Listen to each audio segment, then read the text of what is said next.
In certain extreme situations, the law is inadequate. In order to shame its inadequacy, it is necessary to act outside the law, to pursue natural justice. This is not vengeance. Revenge is not a valid motive, it's an emotional response. No, not vengeance. Punishment. Tonight we have a chance to say, yeah, you're right. We're too extreme, we're too wild, we're too out of control, we're too full of our own shit. Or we have a chance to say, hey, fuck you, you're wrong. Fuck you, we're right. Because you have all made it to the dance. Because believe me, this is the dance. Start the show.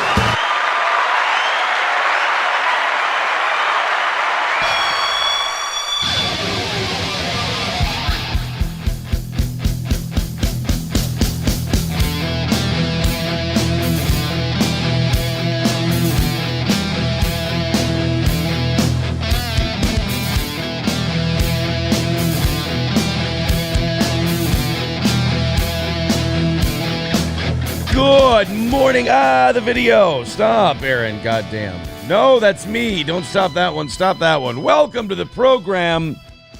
It's Monday. It's the day after Father's Day. All right. Got it. Black jokes. Blah, blah, blah. Welcome to the program. You know what I'm gearing up for today? Another win for the toe. That's what I'm here for. I'm only here for another win for the toe. And it's the countdown. The countdown to meeting Hulk Hogan tomorrow. Holy shit. Nobody seems to realize how big of a thing this is for me. This is literally a childhood dream come true. When's the last time you could say you had a childhood dream come true? It's difficult. It happens so rarely. I've wanted to meet Hulk Hogan since I was a wee lad. You like my new mug?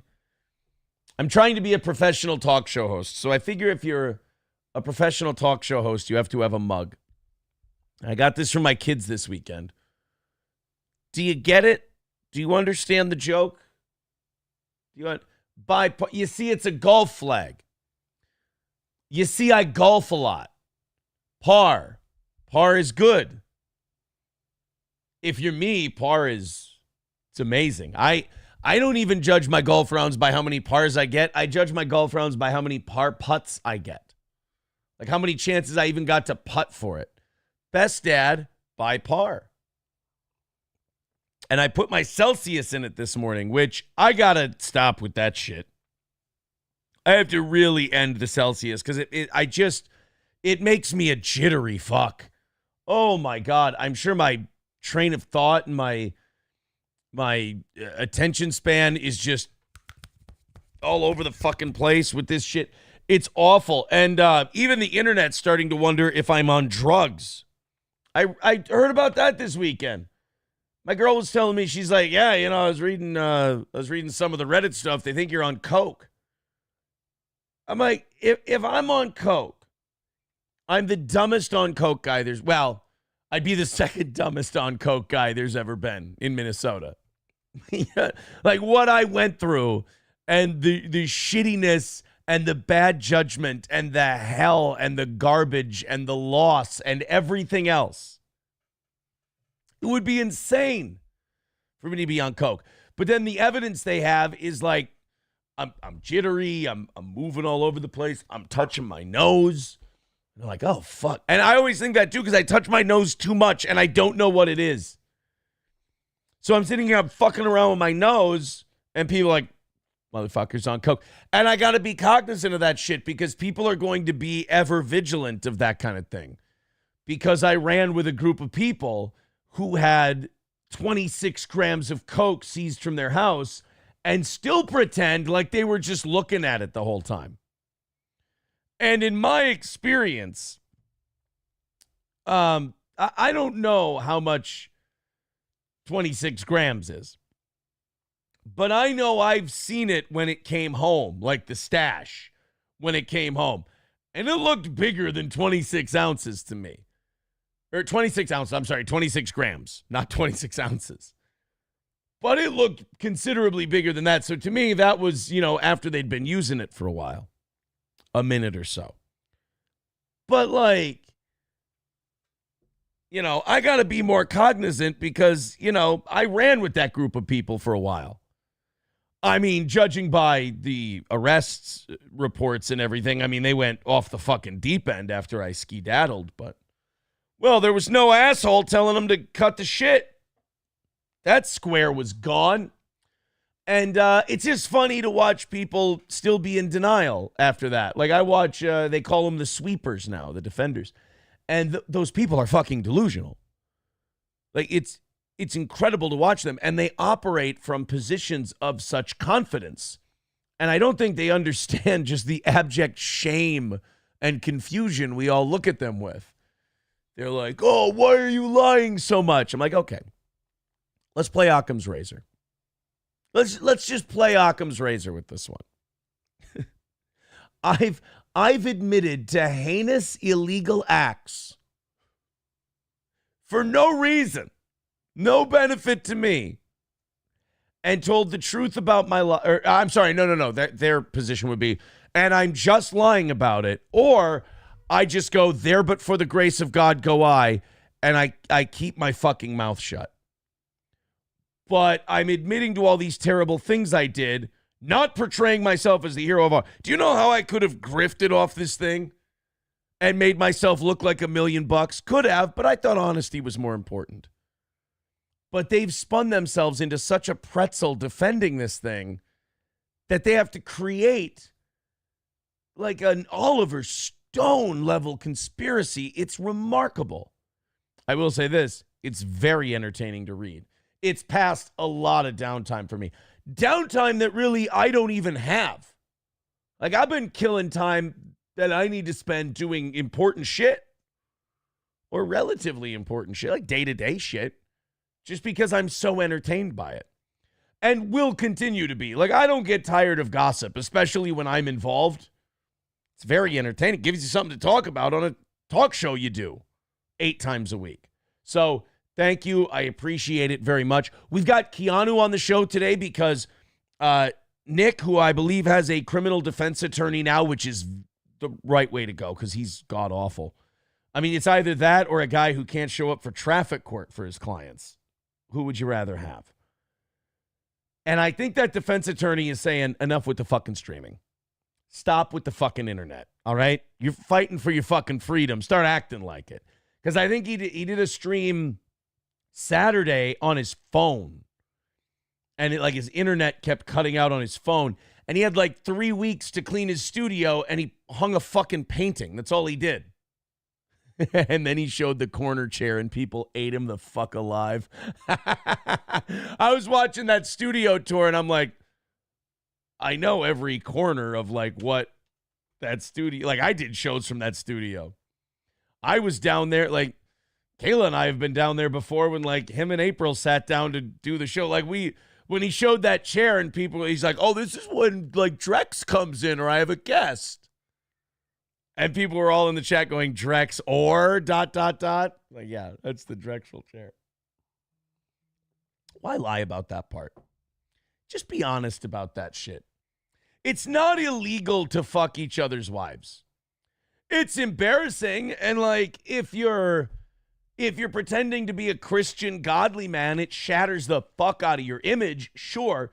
And maybe that's the advantage I have over him. I never said I was a Christian man. I've always said I'm very flawed and I'm shit and I'm garbage and I'm trying to do better. You can only do better once you admit that you're a shit, and I was a shit. You know, you show me the most beautiful woman in the world, I'll show you a guy tired of fucking her, that old gag. But like, you can't even admit that part. That's a prison of your own making, because that doesn't plead guilty to drug possession. That doesn't plead guilty to firearms charges. That doesn't even plead guilty to child neglect or endangerment or whatever the fuck it's called. doesn't contribute to any of that. It's just shitty, degenerate, odd, crazy, fucking nobody in the world could understand how fucking retarded this is type behavior. So, like, can't even admit that one when you're showing people the studio. So my thing is, just shut the fuck up and don't stream. If you're a broadcaster and you're incapable of being honest, don't stream. I'm too honest. I talk way too much. Always have, though. That's not a new thing for me. My life just got, I guess, more interesting to other people. But welcome to the show. We've got a lot going on today. Keanu is going to be here today for a couple of reasons. Reason number one, Johnny is suspended from YouTube. And Johnny and I have been looking it up, and neither of us can make heads or tails of the policy of whether or not he can even do the show with us. We don't know, like, what the rules are regarding Johnny and streaming. If he's on this channel, can we get punished? There was no, like, clear, concrete answer. And so we're just gonna roll. We're gonna roll with Keanu. That'd be fun, right? We're gonna roll with Keanu and Gino until we either A, figure out what's up with Johnny, or B, like until we get an answer, I mean, on the suspension thing, or B, until Thursday when his suspension's up. Either one. But it's going to be a great show today. We got a lot of things to talk about. Patrick Melton ran from another challenge. The guy just can't fucking stop cowering in his basement. It's remarkable. We've also got one of the big reasons Keanu's on the show today is because Nick responded to her. And not only did Nick respond to her, but Keanu has started like a Me Too movement. So she gets these messages that are highly manipulative, like remarkably manipulative. And Keanu doesn't play that shit, so it doesn't work on her. So you just look like a retard trying to do that. And then like two more women come forward to Keanu and I. And they came to me to say, can I get Keanu's information? Like they wanted to go right past me, which I actually think is really cool. And they're like, I want to talk to Keanu about my experience with messages and streams and things like that. And I'm like, ooh, like Keanu's like the Hannibal Buress to Nick's Bill Cosby in this thing. So I wanted her to talk about all of that. We've also got a lot of good stuff coming up today. Plenty to talk about. Like I said, meeting Hulk Hogan tomorrow, that's going to be fucking great. He's got that new beer that he's promoting across the country. It's Real American Beer. And he's going to be in Cottage Grove, Minnesota tomorrow. And I'm so fucking pumped for it. And then I bring it up to my daughter, and she wants to go meet Hulk Hogan. So I talked to their mother about it. I'm like, Tuesday they want to go meet Hulk Hogan. Do you mind if I take them to a fucking liquor store in Cottage Grove to meet the Hulkster? And she's like, yeah, that sounds great. Yes, absolutely. You can go take them, meet Hulk Hogan. So I got to get all the Hulk Hogan merchandise I have together so we can get that shit signed. I still think having him sign the Pasta Mania shirt's the coolest fucking thing. I really do. There's going to be people bringing him NWO shirts and Hulkamania shirts out the ass. Nobody's bringing him a Pasta Mania shirt. You see, guys, Best Dad by Par. It's a wonderful Father's Day gift. I also want to thank Jesse P.S. for giving me the award of Father of the Year on his show last night.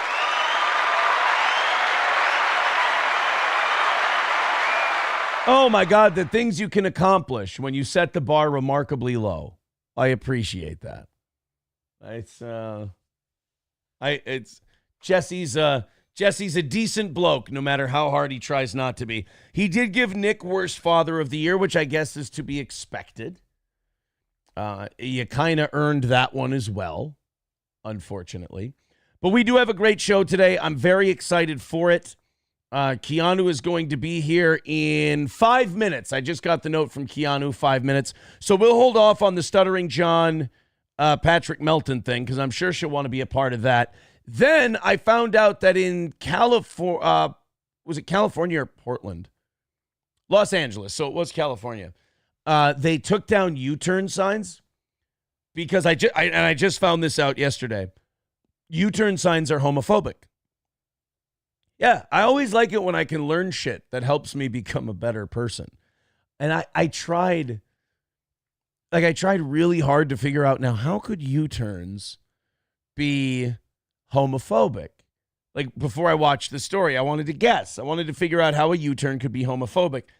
And, like, everything I came up with was just juvenile and retarded, but I was trying my best. I was like, well, is it like a dick that it goes around and it goes in a butthole? Is that, like, it's a symbol of a dick curling around? Why would it be a symbol of a dick curling around into a butthole? I'm just like, well, does the U-turn... Is it like you start out straight going for girls and then you go the other way? And then I heard the reason why U-turn signs are homophobic, and they're not homophobic at all. It's literally just what gay people did with the U-turn sign that they claim made it homophobic. It's like they do a thing because of a sign, and then people go, well, it's the sign's fault that I cornholed a random stranger on a cul-de-sac at 1:30 in the morning. It's not. I just feel like the U-turn sign is taking the brunt of the blame for something that's not really the U-turn sign's fault. But there you have it. We'll get to the details as to why the gays are celebrating taking down U-turn signs like it's the fucking Russians entering the Reichstag. Of course, it's a World War II reference. We also have to talk about the anniversary show, which is selling very well. I believe we're more than a third sold out already on the Steel Toe anniversary show. There's the links in the chat to get your tickets, eventbrite.com. The 10th anniversary party, we got a lot of people coming to roast me. We've got the Steel Toe Cornhole Tournament. And then there's an outside chance, if I talk to Cheetos, there's an outside chance that we can maybe get that boxing thing with John and I in. John DiCaprio from Win by Two Radio. I'd love to be able to put that together, but we just have to have a spot for the ring. They're like, if we can get the road blocked off for the entire day, which I don't know how difficult that is, we could easily do it then. But we'll see. We'll see what the future brings. We may have to do that as a separate event later on in the summer. Who knows? SG starting us off money-wise with $4.99 today. Let's see what SG has to say. Thank you guys very much. 325 is your number today for 30 minutes of overtime. And another win for the toe. Keep the winning streak alive. We've also got Stonies for our biggest donors today. We appreciate that. The first two people who throw $20 or more at PayPal or Venmo or Streamlabs are going to get $50 to Stoney's Bar in downtown Rockville as a thank you. We're going to go 2 of those this morning, probably 2 of those each morning this week. So if you throw us $20 or more on PayPal as a thank you, we're going to throw you $50 to Stoney's, which of course you can use at the anniversary party. Could be kind of fun. SG with $4.99 says, did you get April to sign a prenup? No, we loved each other at the time. So there was there was no need for a prenup. FYI seems like she dissipated marital assets, though I assume you filed your divorce as uncontested. I mean, we don't have kids, and we just signed some papers and put some terms in there, and that was it. She she got bitter at the end because she got arrested, and again, like all of them, they all tried to pretend it was everyone else's fault and not their own, so she got a little bucky and took some money. What are you going to do? It wasn't an amount of money that, my thing about money, and I think I've talked to Gino about this too. I very much have Burt Reynolds' attitude and without a paddle about money. You lose all your money, you can get it all back. You lose it again, you can get it all back. But you waste your time, that you can't get back. So, what do you do? I literally, but this was before she got arrested. I literally let her come through the house, lucky her, and take whatever she wanted. And she left a lot of stuff that she could have taken, and I was very thankful for that. It's very nice, like stuff that the kids can use. And she was very nice about that. And then after she got arrested, she got real bitter, and she sends my lawyer this list of shit, like, I want this, I want that, I want this, I want that, I want that, and then put like a dollar amount next to it. So I should have known some shit was coming up. And my lawyer was like, look, we gave you a chance to go through the house. You're not getting back in the house. take what she got. Because, like, she'd just been arrested in a house, again, full of drugs, guns, and children. I know people who like Nick hate hearing that, but you guys need to hear the truth. You're a bit fucking brainwashed. I'm not going to let her in my home. Like, I can't do that. I can't let you back in the house after that's happened and your guys' behavior has gotten, again, I don't know you anymore. Like, I don't know who the fuck you are. I don't know what you're capable of. I don't know what these people have how they've influenced you. Can't do it. So, she got I think she got a little bitter at that, and that's why, some money came out. I thought it was very funny in the messages to Keanu. Nick tried to convince her, oh yeah, she took that out because of stuff she bought the kids. Really? Your Buckle and Victoria's Secret cards? You got, oh. I don't think my son has any lingerie or Buckle jeans, but that's interesting. Fucking TJ Maxx card? Really? That was for the kids. Okay. All right, that's weird. I mean, you would think if it was for the kids, you'd just come to me and you'd go, hey, by the way, I bought some shit for your kids. I wouldn't say her kids. Like, she fucking bailed on them, boy. Oh, I care about them. I love them so much. Not even a goodbye. That's interesting. But, like, you could come to me and just go, because I'd been more than accommodating, and just go, could I have, this much money because I bought this much stuff for the kids, and we'd check on that. Like, if you're not willing to let someone check your work on something, you're probably full of shit. Like, I've told everyone, check my work. Everything I've said so far and everything that's been documented, 100% balls on accurate. Why? Because I'm just telling the truth. That's all. All right, guys. We got, let's check on Keanu here. We got to get to the John thing. All right, Keanu's going to be here in a little bit. Again, 325 is today's number. If you'd like to chip into the show, Streamlabs, PayPal, Venmo, Super Chats, Rumble Rants, all of that fun stuff. Go ahead and throw in a few bucks. Let's get her under 300 by the end of the hour, and everyone here's a happy guy. And thank you, SG, for starting us off today. I'm not starting this Stuttering John, Patrick Melton thing without Keanu. We can talk about Hulk Hogan running for president. We'll talk about that. But I'm not doing this Stuttering John, Patrick Melton thing without Keanu, because Stuttering John actually brought up April and I in his video where he was like outside Patrick Melton's. It's not even, Patrick Melton doesn't own a home. Patrick Melton's renting a basement from a woman he's pretending to be engaged to. Which, look, there but for the grace of God go I. 2 divorces before 40, not the best look. Got it. Polycule with cocaine, ketamine, and guns in the house and 5 kids, not the best look. So I'm not one to sit here and criticize anybody's marital status. I get that. But pretending to have a fiance so it doesn't look like you're just leeching off someone to live in their basement because Red Bar buried you, that's remarkably pathetic. And again, the haters of this show get mad that I tell the truth about Patrick Melton. Like, if he didn't have steel toe, he'd have 30 people watching him. That's the facts. That's what he had before me. And I'm sorry if that upsets you, but it's the truth.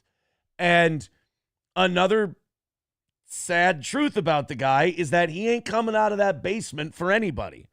He's ran from a fight he's challenged with me numerous times. His latest thing is he came up with stipulations. Yeah, retard, that's what you have to do if you want to do an event. Sorry, dummy.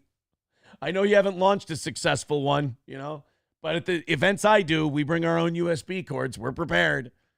But, like, he ain't leaving. So then people went, oh, no, he means, like, just to fight. I'm like, well, then you don't need my approval for a fight. Just fucking show up, you doughy bitch. I'll smash you into pieces. I don't give a shit. Like, Patrick Melton is not a physical threat to anyone. He's a doughy nerd who got bullied his whole life, and now he's trying to get some of that pain to wash away through the internet. It's not a good place for pain laundering, buddy. But he's running from senior citizens now. Stuttering John shows up. Somebody hunkers down in the old fake fiance's basement. It's a bad look. And I know that in the YouTube chat, Patrick Melton fans are probably going like, no, you're lying. That's not true.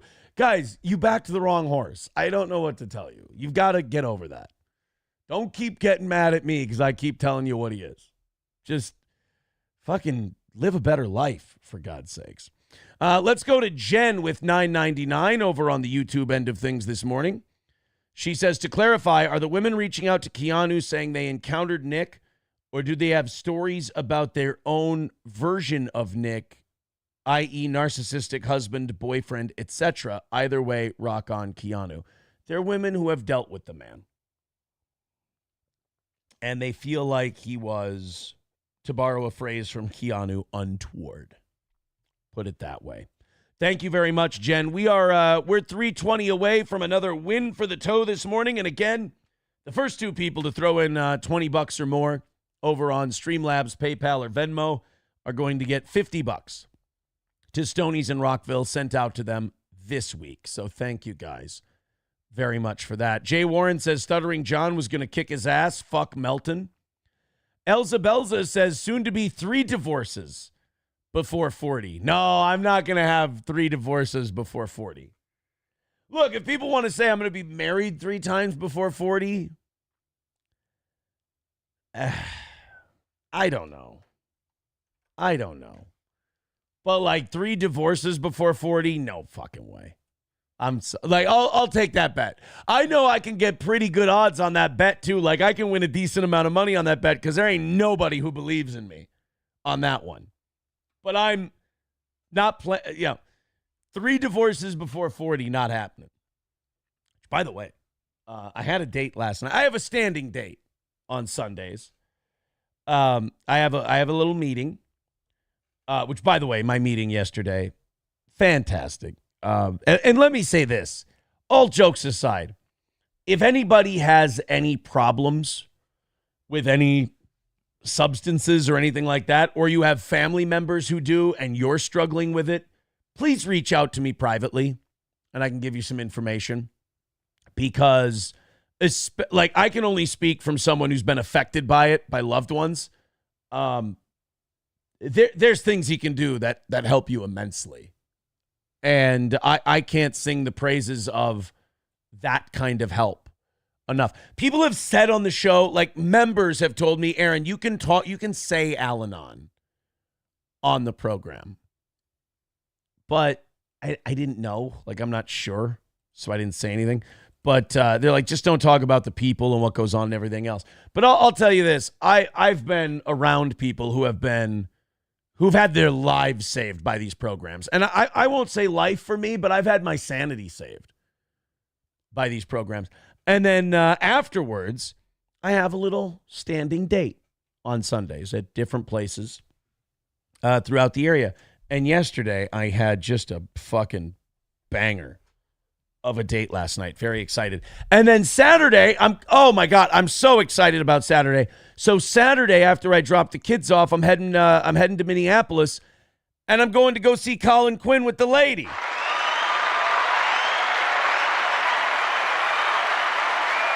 I get to cross off 2 bucket list items in 1 week. I get to go meet the Hulkster, and I get to go see Colin Quinn live. I'm so fucking excited for these 2 things. It's going to be a great weekend. I'm pumped. Great date Sunday. Hulk Hogan on Tuesday. Colin Quinn on Saturday. It's coming up roses for the toe, my friends. I don't know what to tell you. 3:20 away from today. Let's go ahead and throw in and supercharge the program donation-wise this morning. Again, Stoney's gift cards for those of you who throw in those first couple 20s. All right, let's go to Keanu, and we can get all of these. I'm excited for this John Patrick thing. Oh, Keanu. Hello. Your head's cut off. Hang on. We cut your head off. It's kind of my fault the way I have it. Oh, there she is. There she is. Look, maybe make sure everything's okay here. Hang on. I was gonna say thank you, but I want her full attention before I give her a thank you. What? Okay, that's right. That I'm good with bing, this. bing, bing, bing, bing, bing, bing. Oh, she's gone. No, I'm not gone. Oh, she's back. I'm right here. All right. Yes, we're fine. All Hi. How are Sorry, you? How have you been? You look. It sounds like, and I was talking to both you and Gino this weekend. It sounds like you guys had a great weekend, and also you're just you're turning around, getting back to New York, and helping us out with the show today because Johnny's a naughty boy who got himself in trouble.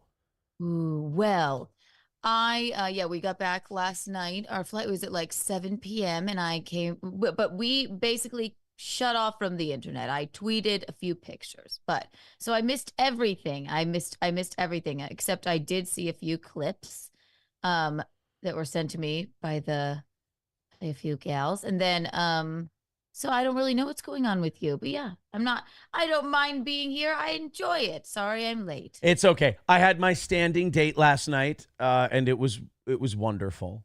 I was listening. Yeah. So you had a date, and then you're not. You had the date, and then you have another date coming up. Well, same person. We're going to see Colin Quinn on Saturday. That's who I was. Yeah. Colin Quinn. Yeah. Is that who I think it is? The weekend update from Saturday Night Live. Yeah, with the book, The Punchable Face. Yes. Yeah, and he has a punchable face like you. Kinda. I like to think of my face as very cherubic and lovable, but punchable, I guess some people. Lovable / punchable. I guess. Is it punchable face or yeah? So Colin Quinn. So he's doing stand-up. Lovely. He dates Scarlett Johansson. You're thinking of Colin Jost. That's what I'm thinking of. Colin Quinn is like a legendary. No, Colin Quinn. Colin Quinn. He's a legend. How do I even describe Colin Quinn without just saying Colin Quinn? You said weekend update. Well, that's what he did. Yeah. I mean, there's Colin. Yeah, okay. So I was thinking when you said weekend update, I thought Colin Jost. No. Why would I be excited to watch Colin Jost? Starting off. I mean, thank you for comparing me in some way, looks-wise, to Colin Jost. I appreciate it because he's not a bad-looking fellow. Right, and you're like, what are you talking about? I just agreed with you that Colin Quinn has a punchable face, and I don't think he does. But... No, I've met him. I saw him when he did. I just couldn't. It just wasn't coming to my brain. I saw him do practice one of his specials at the Cellar. Okay. In the little room, and he's lovely. Yeah. Aww. Yeah, so I've got that on Saturday. We're gonna make a whole night of it. I'm very excited. How's it going with your what are you calling yourselves, girlfriend, boyfriend? The lovely woman I'm seeing. It's going very well. Thank you for asking. Also, Bisconti, don't look at me like, are you kidding me? I just woke up. You didn't wake me up. Oh shit! And I said weekend update. He was like, "Yes, that's him." So well, he did weekend update back before you were probably in grade school. This was a really unfortunate mistake. Which part? No, the fact that I confused those two. It's really very. Last night was wonderful, and we had a great conversation yesterday as well. During said date, it's very good to keep communication open, and especially when you're with someone like me, it's very. You still don't get it. Yes, slow the fuck down. It's very important to talk to me about how things are going, and especially if you're a person who's known me for a long time, as this person has, and check in. How long? Maybe 5-6 years. Yeah. Maybe someone who's just like, look, I know you're on a journey of self-improvement and whatnot, but it's kind of like putting a car up on a rack and just, checking on it, just making sure all right, are you making the modifications that you say you are? Just making, Yeah. I love that. All right. You still don't get a +1. I'm not asking for a +1. In fact, even this person is going, I'm not even sure I want to go to your anniversary show. Good gal. That's a sensible lady. Okay. Yeah. Then No, I'm all for it. No, and I'm in. Aaron, you're doing great. Your reward is more of the things you do wrong. Here you go. Exactly. It's great. Aaron, you're doing so well doing the right things. I'm offering you a wrong thing. It is like taking an obese person and being like, wow, you've lost a considerable amount of weight. Let's go to a buffet as a reward. Yeah. That's not. Technically want to do that. No, yeah, okay. no, I like it's that just- she doesn't want to go to those things. Yeah, That's good. she's just like, I believe the way she puts it is, this is great. And then I'm like, yeah, it is great. She goes, no, you don't understand. This is great. So right now. don't you take this is great. Now let's go do 3 or 4 other things down the road. What's wrong with this is great? And then step 3, 4, 5, 6. That'll always be there. You're like, so what? You don't want to move in? Right I don't know. I'm big on curses. If it's moving in time, I think we just start over with a new one. I know. You're like, wait, but I have this show. You could just come and sit next to me on the show. You know. I don't know if this It'll be great. You can move in here. I have 3 children. It'll be wonderful. You'll love the internet. Oh, it's great. It's great for people's psyche. You don't take someone who's got the capacity of small town America and a factory gig and throw them to the internet. But some people learn that lesson late. I guess. Chad can really hurt people's feelings. Oh, fuck. That's the thing. Like, you're not cut out for the internet if fucking Chad can get to you. Okay. But I don't remember. I vaguely only remember what was going on, but he can say some really fucked up things. So I do get it. But it's not everyone, Chad. Teflon like you, Toe. Yeah, well, the old Teflon toe. And you, of course, famous last week. You were all over the place for just simply being, you are unaffected by the charms of Nick Rekieta.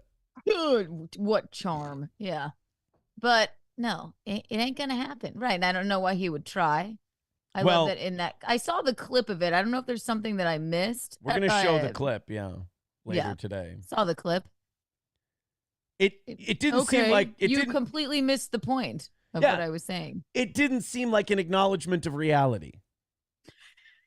It just seemed like it was laughable. I was saying that, I'm like, what a moron. As he addressed his messages, you're like, that we read them, right? Like, people know what the messages said. Like, you can't just go, oh, this is what I was doing. It's like, no, it wasn't. All I was saying was this. In what way were you saying that? When I called Aaron a fat, retarded liar, I was trying to help people. All I wanted you to do is stop airing April's business out there. I'm like, when did I do that? Yeah. I was reading her messages. I'm like, Gino did it. I didn't do it. And then it was weird. April spent money for the children. For the children. Got nothing to do with me. And you know what's interesting about the spent money for the children part is I was talking about it before you came on. I'm like, you didn't say that. Like, if you would have said, like, I let you, after we were getting a divorce and you developed this habit, this problem, as I would put it, I let you go through the house while I was gone for hours and take whatever you want. Like, that's, right. And there's a lot of people who wouldn't do that. And I'm like, I let you go through the house, take whatever you want. You did that. Cool.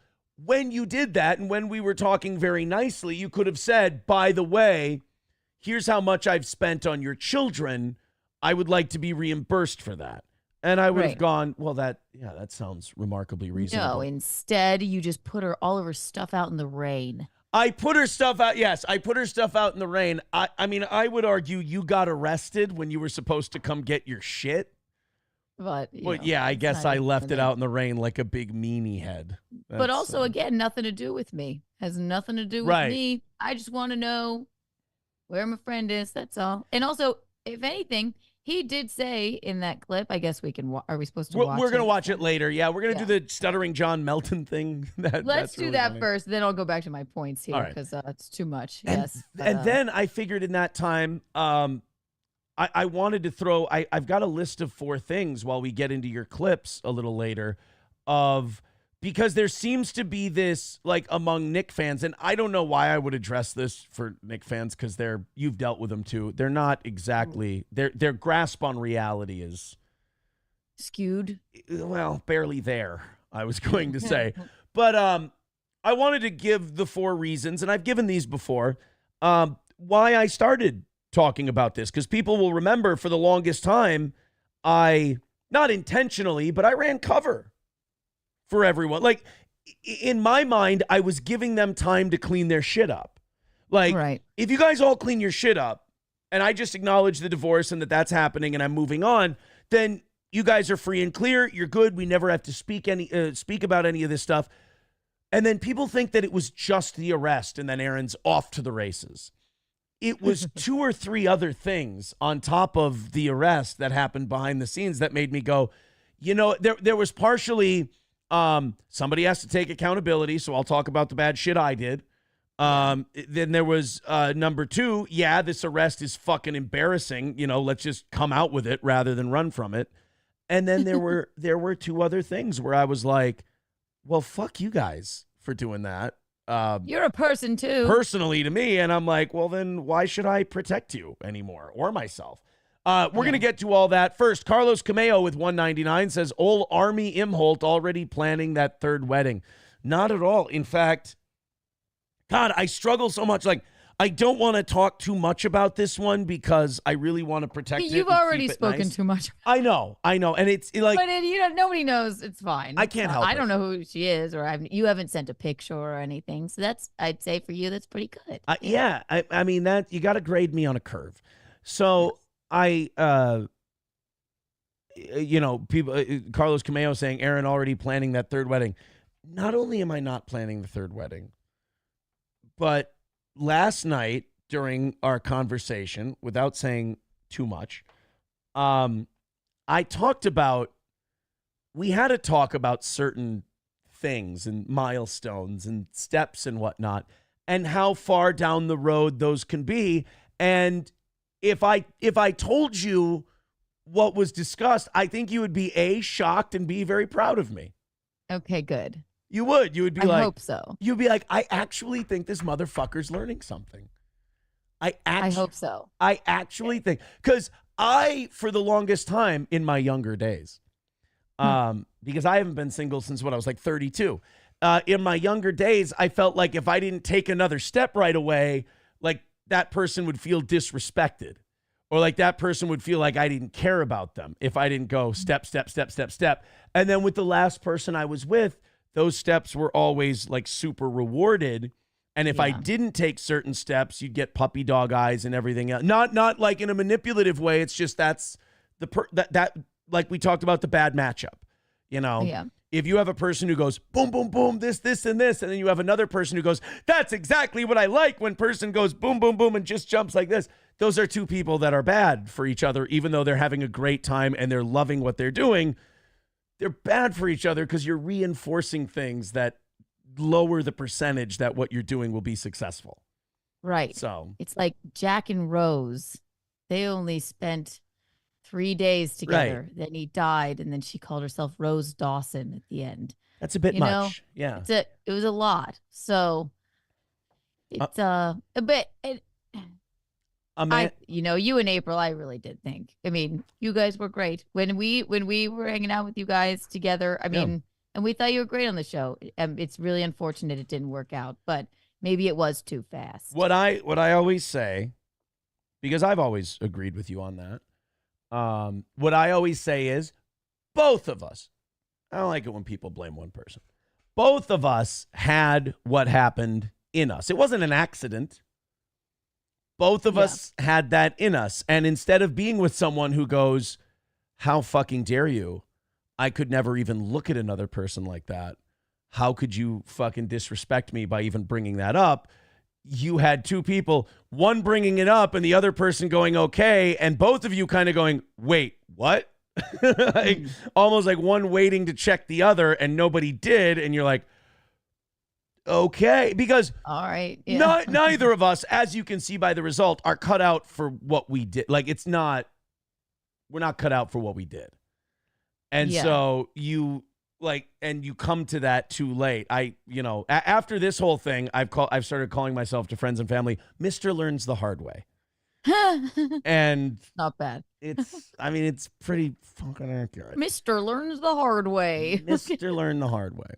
Let's go to Red Fox Mad with $4.99. He says, Aaron, is Johnny in jail? What did he do? I understand why you would go right to jail for people associated with this show. I get it. But no, Johnny is in YouTube jail.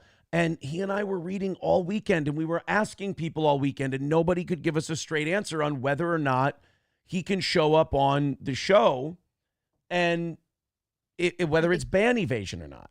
So I think it's one of those YouTube things where, you never know. Yeah. So better safe than sorry. But he'll be done in Thursday. Banned next week. Thursday. Okay, yeah. good. So Thursday we'll bring him back aboard. I actually got scared shitless this weekend. I got an email from YouTube that said your content has been one of your shows has been removed for community guidelines violations.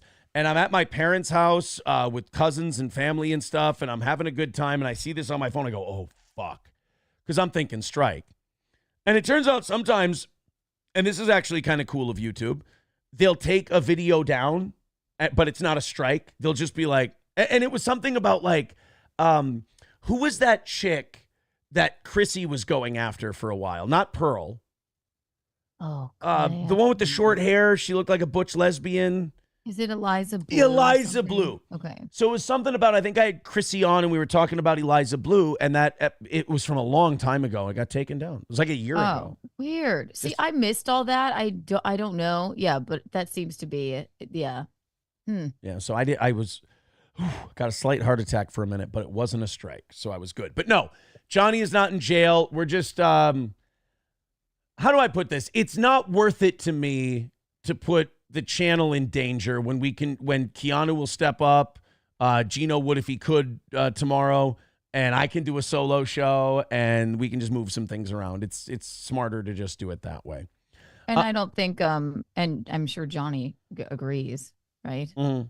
Yeah, because even he said, he goes, I can't make heads or tails of what the policy is here. So I said, oh, play it safe. Plus, we wanted you on today because you were responded to, and I think might as well do that. And then also, you and I had a conversation with someone that we may end up having on the show. I don't know what you think. I know we texted very briefly about this. I think we need to do a little more vetting. Okay. I remember this? On that person, the phone call we had. Yes. Yeah. Yes, definitely. A little more vetting. Just make sure, because like when I say the stuff I say, I know that I've got not only my own personal experience and that it's true, but I've also got things to back it up that I can show. I just want to see some more of that is all. Yeah. Not quite sure, but yeah. There was that one thing you and I talked about that made our eyebrows go up a little bit. But I did hear, okay, well. No, come on, we can do this. Yeah. We can thread the needle. I did hear someone else with that same knowledge say the exact same thing. Okay. Does that make sense? So the thing may be out there somewhere. Yeah. Oh. The people you were on their show. I was listening to them. So weird. I don't know. I don't want to reveal too much. Would it have anything to do with the title of the show? Have anything in relation to gambling?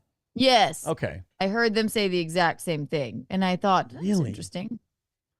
Okay. On that show, can you admit something to me? Because we'll just call her the woman I'm seeing. I got to come up with a name. Slam piece.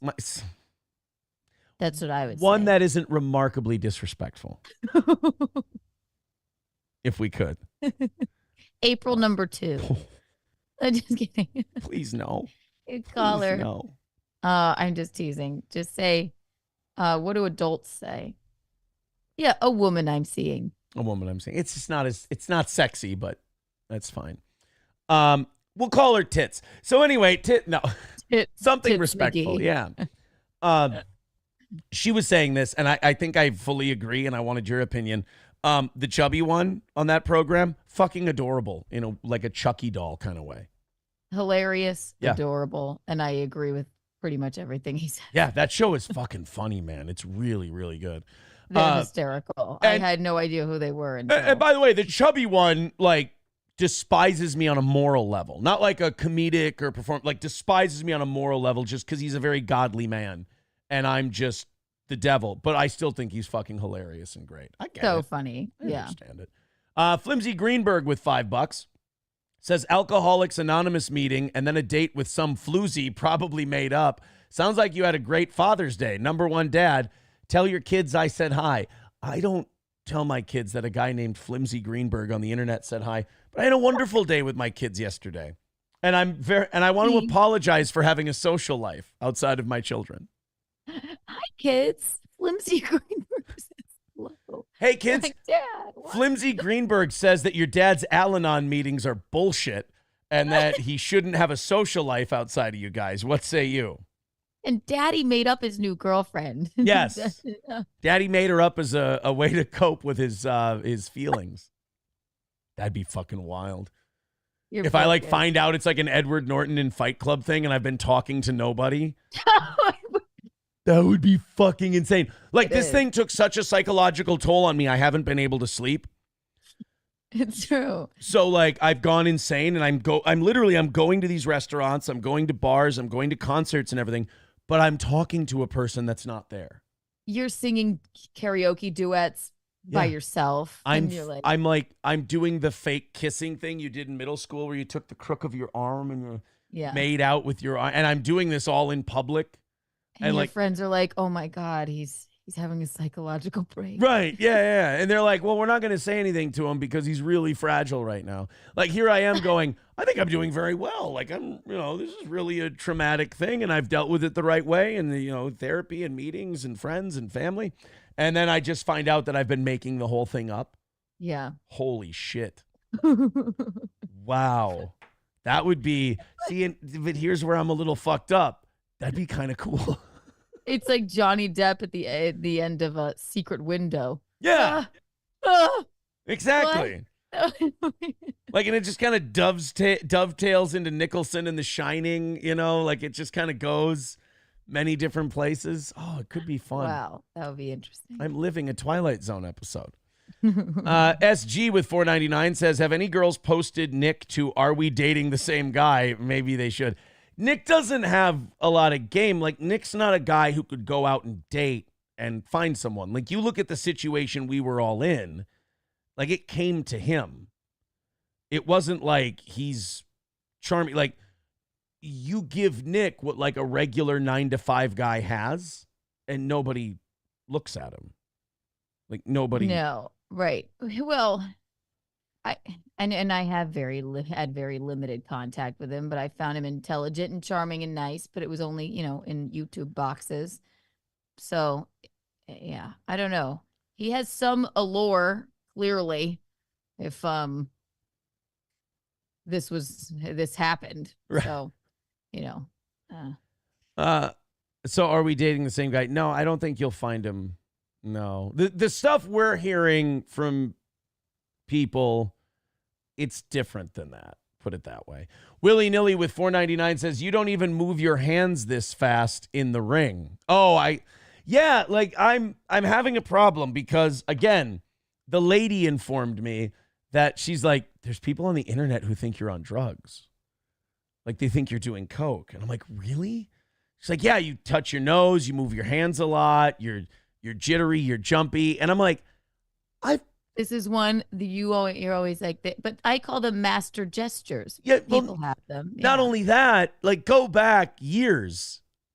I've always done that.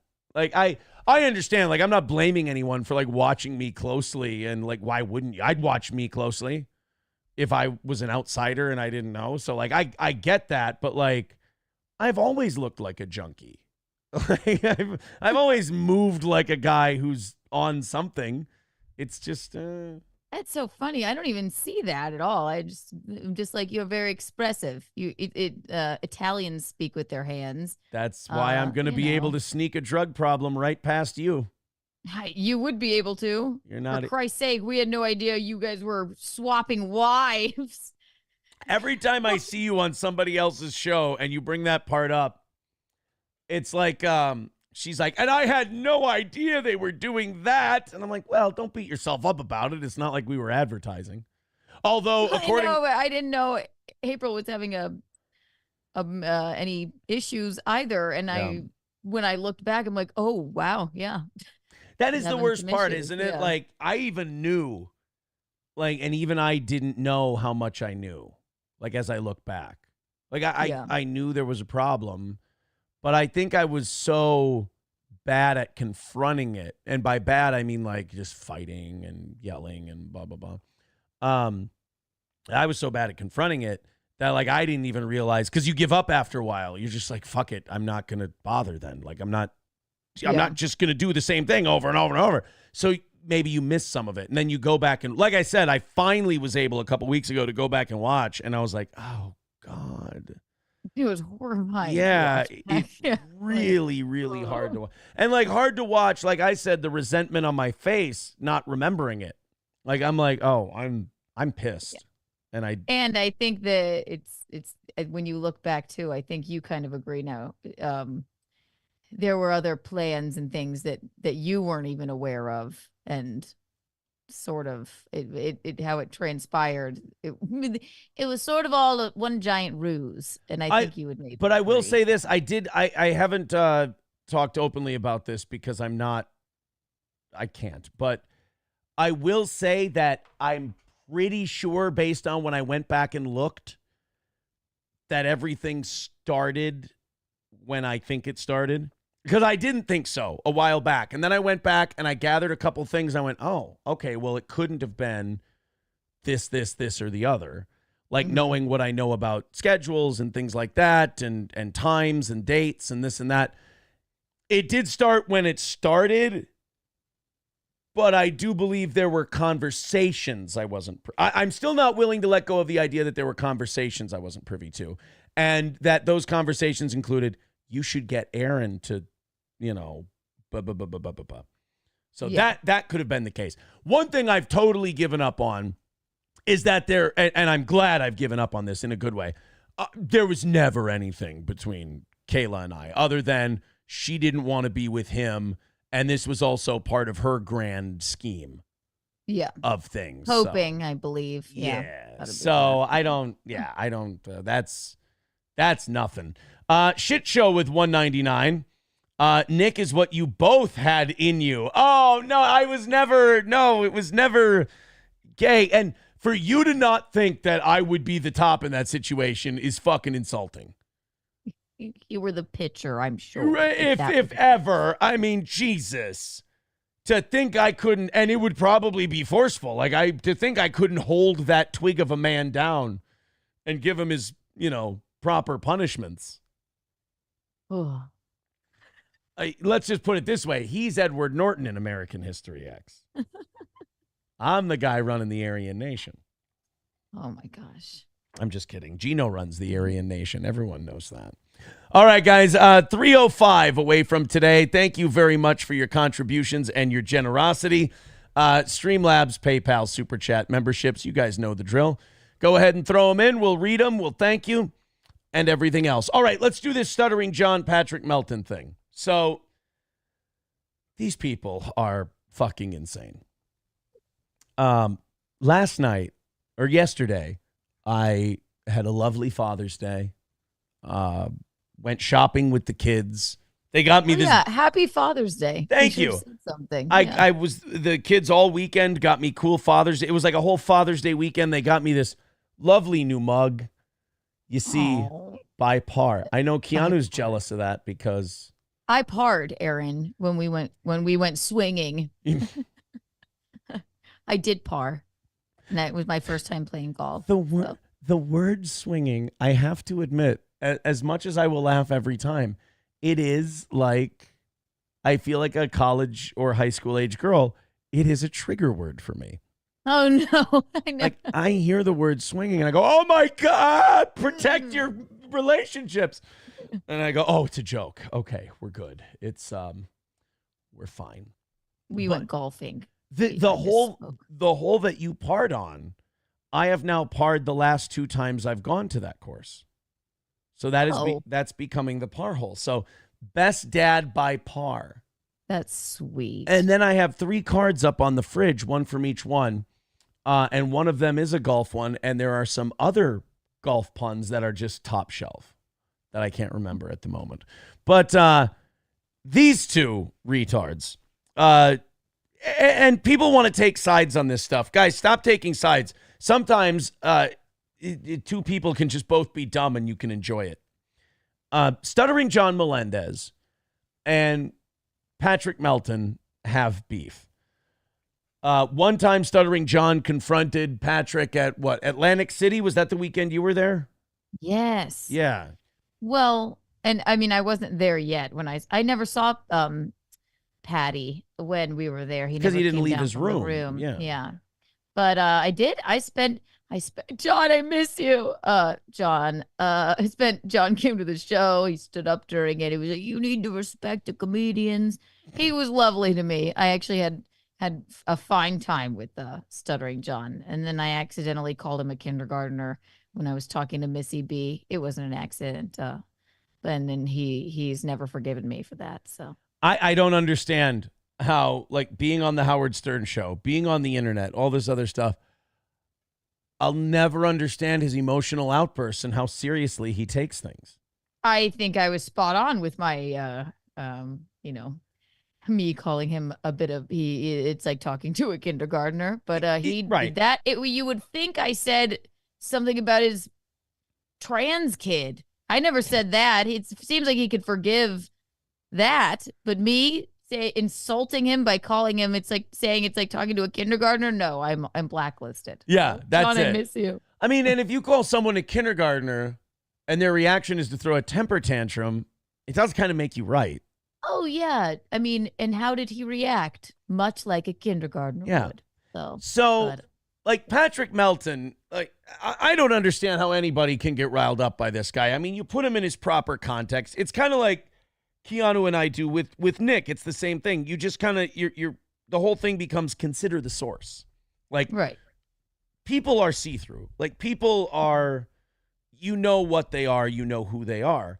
And then you can kind of use that information to inform where this person's coming from. And then you go, why would this bother me in a million years? Like, if there was someone very close to me that I'd known for years, and they started doing the things Patrick Melton did, it would incense me. It would make me very upset. Of course. I would be mad. But a guy who doesn't know me from a hole in the wall just starts clearly going off because he knows it's good business. I could never in a million years get emotionally affected by that because it's just that. It's good business. Like, it would be the same as if I got mad at my neighbor for having a successful garage sale. Like, they're doing the things that do well for them, and it doesn't affect what I'm doing in the least. So go for it. Whatever. Doesn't matter. Why change now, I guess. And also, it's not like a guy who looks like Patrick Dempsey and really has his shit together is going after me. It's a giant slob who He's lives... no Colin Jost. or Colin Quinn. Yeah. But he... But it's a morbidly obese man who pretended to be married so that people would think he was cooler. I get divorced so people think I'm cooler. Thank you very much.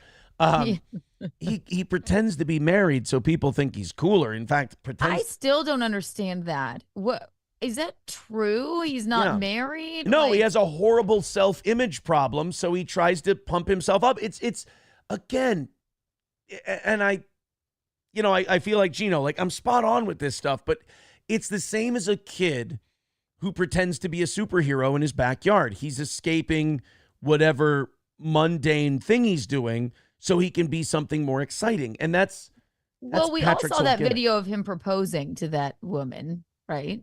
Right. But that was, what, 5 years ago? Like, aren't you married by now? So he's either divorced or it just never transpired. Well, there's no record of it ever happening. So it might just be there's no engagement anymore, which, by the way, good on her if that's the case, because that's just being saddled with a lump, just a giant hump of a thing. Who, when they sit down on the toilet, their obliques drag on the ground. Like, you don't, you deserve better for yourself than that. So So bizarre. Yeah, John gets upset by a guy like that. And I guess what? He showed up to Nevada and like went outside this guy's house like John Cusack and say anything. And John, and I have to say this, I think John is like a little bit upset. He's like, why aren't people talking about me right now? They're talking about this steel toe? What? So he pulled this stunt? Yeah. Something about this has to be, stalking. I can't understand it. I don't know. But it is funny. It's funny you say that because there's this weird thing where people are like, oh, Steel Toe's getting all this attention. And this is how sick people with internet shows are because, and again, this is why I'm proud to call myself a radio guy who's been exiled to the internet. Like, you have to have serious mental damage to sit there and be jealous of the attention we're getting. Because, guys, it's just people shitting on you, John. Well, not only that, but like, I don't want attention for this. Cocaine and spousal swapping and divorce. And it's not a good I don't look. want to call out a culty narcissist. Yeah, not my lot in life. Keanu doesn't want to lose a friend to a brainwashing degenerate and then go, I have to have serious conversations with this fucking idiot. That's not how she wants to spend her time, believe it. I didn't mean I was getting attention. I meant more you were because more people were talking about you. And John, I believe, had to pull something. People, look, if you have a show and you're upset that I'm getting attention, please, if this makes you feel any better, I've had to put the most time and effort into being a halfway decent person more than I ever have in my life. And it's exhausting and mind-bending. Don't be jealous of that. If you've been walking around, if you have a show and you're upset that I'm getting attention, let me try to paint a picture for you. If you're able to walk around every day and not think the phrase, am I doing all right now in this moment? Then don't worry about it. You're fine. You don't need to worry about the attention I'm getting because when you have to walk around and throughout the day go, I'm fine, right? Like, I'm okay. I don't mean like esoterically, like in the grand scheme. I mean, right there in that moment, you go, I'm good, right? Like, I'm okay. Right. Yeah. Is everything all right? I'm good. And when it almost is, you're like, something. Yeah. Well, yeah. Something must be wrong. And you're just like, over the course of the last not 6 months, I'm sorry, but over the course of the last couple months, you'll walk around, you're like, what a great day. And then all of a sudden, without control, your face will start cramping up and tears will come out of your eyes. Like, what the fuck is this? Now, that's not what's happening right now, but over the course of the last couple months, like for that to happen randomly, don't be jealous of that. Don't be upset with that. Take just another tear for the toe. Just another tear for the toe. So John goes to Patrick Melton's house. And this is, by the way, a monster of Patrick's own making because Patrick has numerous times wanted to box me. And every time I say yes, and I lay out stipulations, which, by the way, you have to do for a boxing match, he runs away and goes, no, he's got too many rules. Come do it. Yeah, just go. Says. So then he goes, well, I want to fight you. And I'm like, okay, well, if I want to fight someone, I go up to them and I fight them. If you want to fight me, show up and I'll smack the shit out of you. Like, Patrick looks like a 1 or 2 backhands kind of guy, and then he's good. Like, again, anyone who's thinking this man is a tough guy, guys, this is a 100% sensitive mental midget bullied kid. Like, that psyche is very close to the surface. He's playing a very character. Confident in his show, right? Not really, because if someone like Chad Zumach calls into it, he falls apart. He does. He hangs up on me every time. Yeah. I won't lie to you. I mean, I find him funny and I watch the show all the time. But we're not friends anymore. I know, but I think when faced with others, maybe not so confident, Yeah. He has to have his own little world, his own little playpen in here. And then if anything outside comes in and pierces it, he loses everything. It's just like he's a bubble boy. Right. He would not be able to. Here's a good example. Gino and I screaming like lunatics on our shows about how big of a cunt the other one is and how big of a fucking idiot, and this guy fucking sucks and his show is fucking terrible. Patrick is not the kind of guy who would then go on a StreamYard thing at the Content House and talk to that person and realize, oh, we're cool. Oh, yeah, we're fine. He needs to be in the feud mode, but the other person he's in a feud with can't become like a real person. That's his biggest problem. When the person he's feuding with becomes a real person to him, that's when he goes into his shell, like the Chad Zumach thing. So we kind of see that. Chad, I hate. Yeah, exactly. He was the nicest person. We had a great time with Chad. I don't know how he can say and do some of the things he's done to people that I like love, right? But I don't think he even knows how he can do it. Right. And doesn't want to face it. Right. But like, so with the Stuttering John Patrick Melton thing, if Patrick Melton weren't such a stupid piece of shit, everyone would look at what John did and went, well, John's clearly losing his mind. Like, he's lost it. He's crazy. But because Patrick Melton talks a bunch of cash money shit that he never backs up, people go like, oh, well, you do kind of invite this shit on yourself. Like, John showing up to your house, he's probably not going to be the last one. Like, this Butch Bradley guy has sued him. And then Patrick does this weird thing where he's like, what? What did I do? And it's like, well, you've made your whole persona that you're a giant, irredeemable piece of shit, terrible human being. And then when people go to kick the shit out of the big, dumb, fat, terrible human being, you sit there and pretend you've never done anything. Right. I'm sorry. So let's go ahead and watch this. Misery Loves Clips and My Lost Interest both put this whole thing together. I've only seen like a minute of this. The Clippers, there's too many to even keep up with. They're all doing great, remarkable work. Oh yeah, and I have people write to me. They're like, "Why don't you get your clips up quick? All these people are making money off you." I'm like, "Well, I'm making fine money. Like, I'm doing fine. Audience is supporting the show very well. If other people are making money off this and it's getting attention, like, my name's still in it, and my show name's still in it. If people enjoy their clips, they can always come find me. That's good." And if all these other channels are getting, $30-40 on a video or something like that, they're making 5-6 of them a week, good for them. I don't want to sit down here all day and clip shit out of my shows. Let them do it. There's enough toe to go around. Guys, there's enough toe to go around. Ask the Ricada household. And this is confirmed. It's actually Patty's house, right? For the sake of this story, I'm going to believe yes. Okay. All right. Hey, my friends. So here we are. Hi, John. Fatty Patty's shithole neighborhood. This is what he looks at. This is what Fatty Patty looks at. This is the shittiest area. This is the ghetto. This is what I'm dealing with.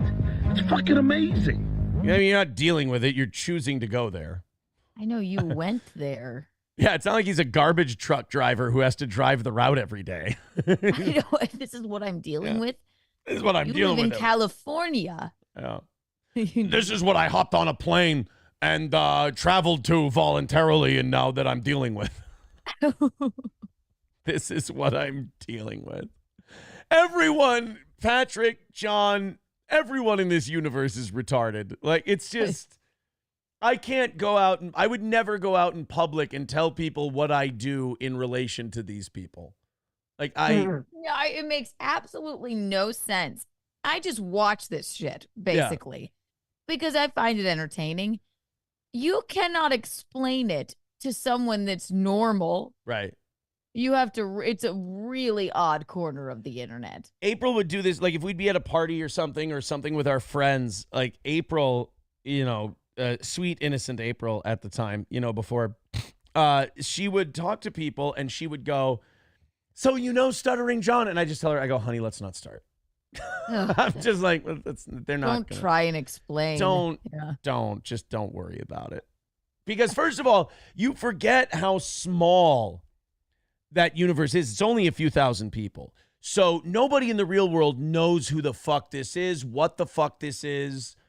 Like, You'd have to be like, do you know Stuttering John from the Howard Stern show? Yeah. From years and years and years ago. And people would probably just go like, Howard Stern? Really? Yeah, I know Howard Stern. No. Yeah. And then you start naming, and then none of the other characters in it, anyone would ever know.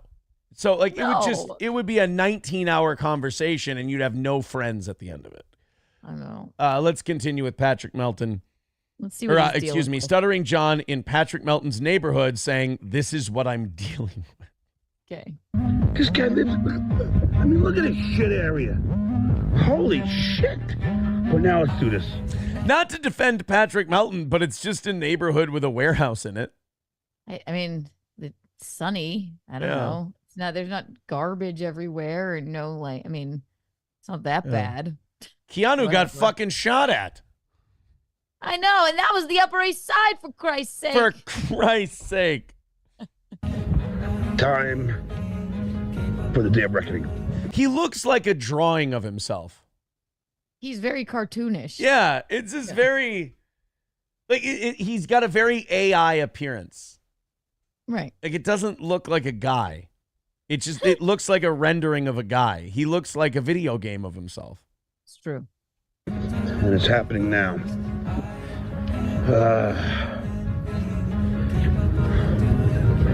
This fucking guy. See if he comes out. Breathing like a rhino. Who thinks he's gonna come outside? I don't. But then again, who knows? Maybe he'll grow a set of balls. Okay, look at this man. If you won't come out to confront this man, you're the biggest pussy on earth. No? It would be so embarrassing to watch these two interact with each other. Oh God. It would make me pass away if I saw it. It would be hilarious, but I think Patrick knows better. I'm not going out there and like with Stuttering John. And I think John knows. What are those two? I mean, they're both out of shape in different ways. Oh God, right? yes. Yes, it would be too embarrassing. Everyone watching it we wouldn't know whether to laugh or cry. Yeah. Oh, so I think Patrick knows better than to go out there. Yeah, they both look fucking terrible. I mean, they both look older than they are. Put it that way. And like John, I'm just looking at the face and like the age of the man who's doing this and going, no matter how righteous you are, this is bad. Don't do this. You're that old. You're in Las Vegas, Nevada. Go do something fun. And these people that are there, like his, I guess they're like, yes, this is a great idea. You'll look really tough. And they're like laughing. I don't know how they didn't just piss their pants. Like, I can't believe we got him to do this. Right. Yeah. Oh. We'll see. We'll see.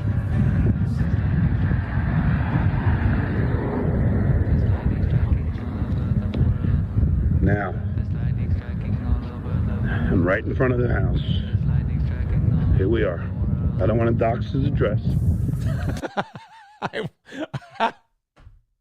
You showed his home. I just want to point something out. This is how stupid the internet is and how they don't get how real life works. I'm showing up to physically confront someone at their home. This could lead to violence and me assaulting them, committing a crime. But I don't want to show the numbers on their house. I don't want to dox their address. I don't want to dox show them. You the house and all the houses next to it. Look. And I will also record all the houses on the way to it. But I don't want to dox their address. I'm going to trespass on his property. I'm probably going to commit felony assault if I have my way. I don't want to show people his address. I don't want to show the actual numbers on the house, but I will show you everything around the house. I'll show you the bushes. So like the internet doxing is like the greatest crime ever. It's the only part of this that wouldn't be a crime. Right. Like, you're showing up unannounced on his property, uninvited, and you want to physically assault the person, and you're like, but I don't want to do the one thing that actually wouldn't get me in any kind of legal trouble with this whole Can deal. you imagine if Patty called the police and the Stuttering John's out there with his hands on his hips, like, come on? They'd be like, just, really? See, now this is where I need to get a megaphone. I know. Move it along, sir.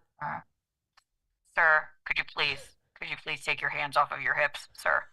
Please vacate Patrick Melton's house. Thank you. Thank you. Loved you on Stern in the 90s. Loved you on Stern in the 90s. Also, are you fucking kidding me? Thank you. Anyway, you could introduce us to Beetlejuice. Yeah. Right. Exactly. So he's the other thing about John that I think hurts him is that he's completely devoid of charm and humor about anything. I found him to be a lovable goofball with a real mean streak. Sure. You know, he does. And I don't know where that comes from, but it's charming in a way. Like, what am I looking at? But then eventually you're like, okay, how much can people take? He's a lout. Yeah. Put it that way. He's a lout. So here you go.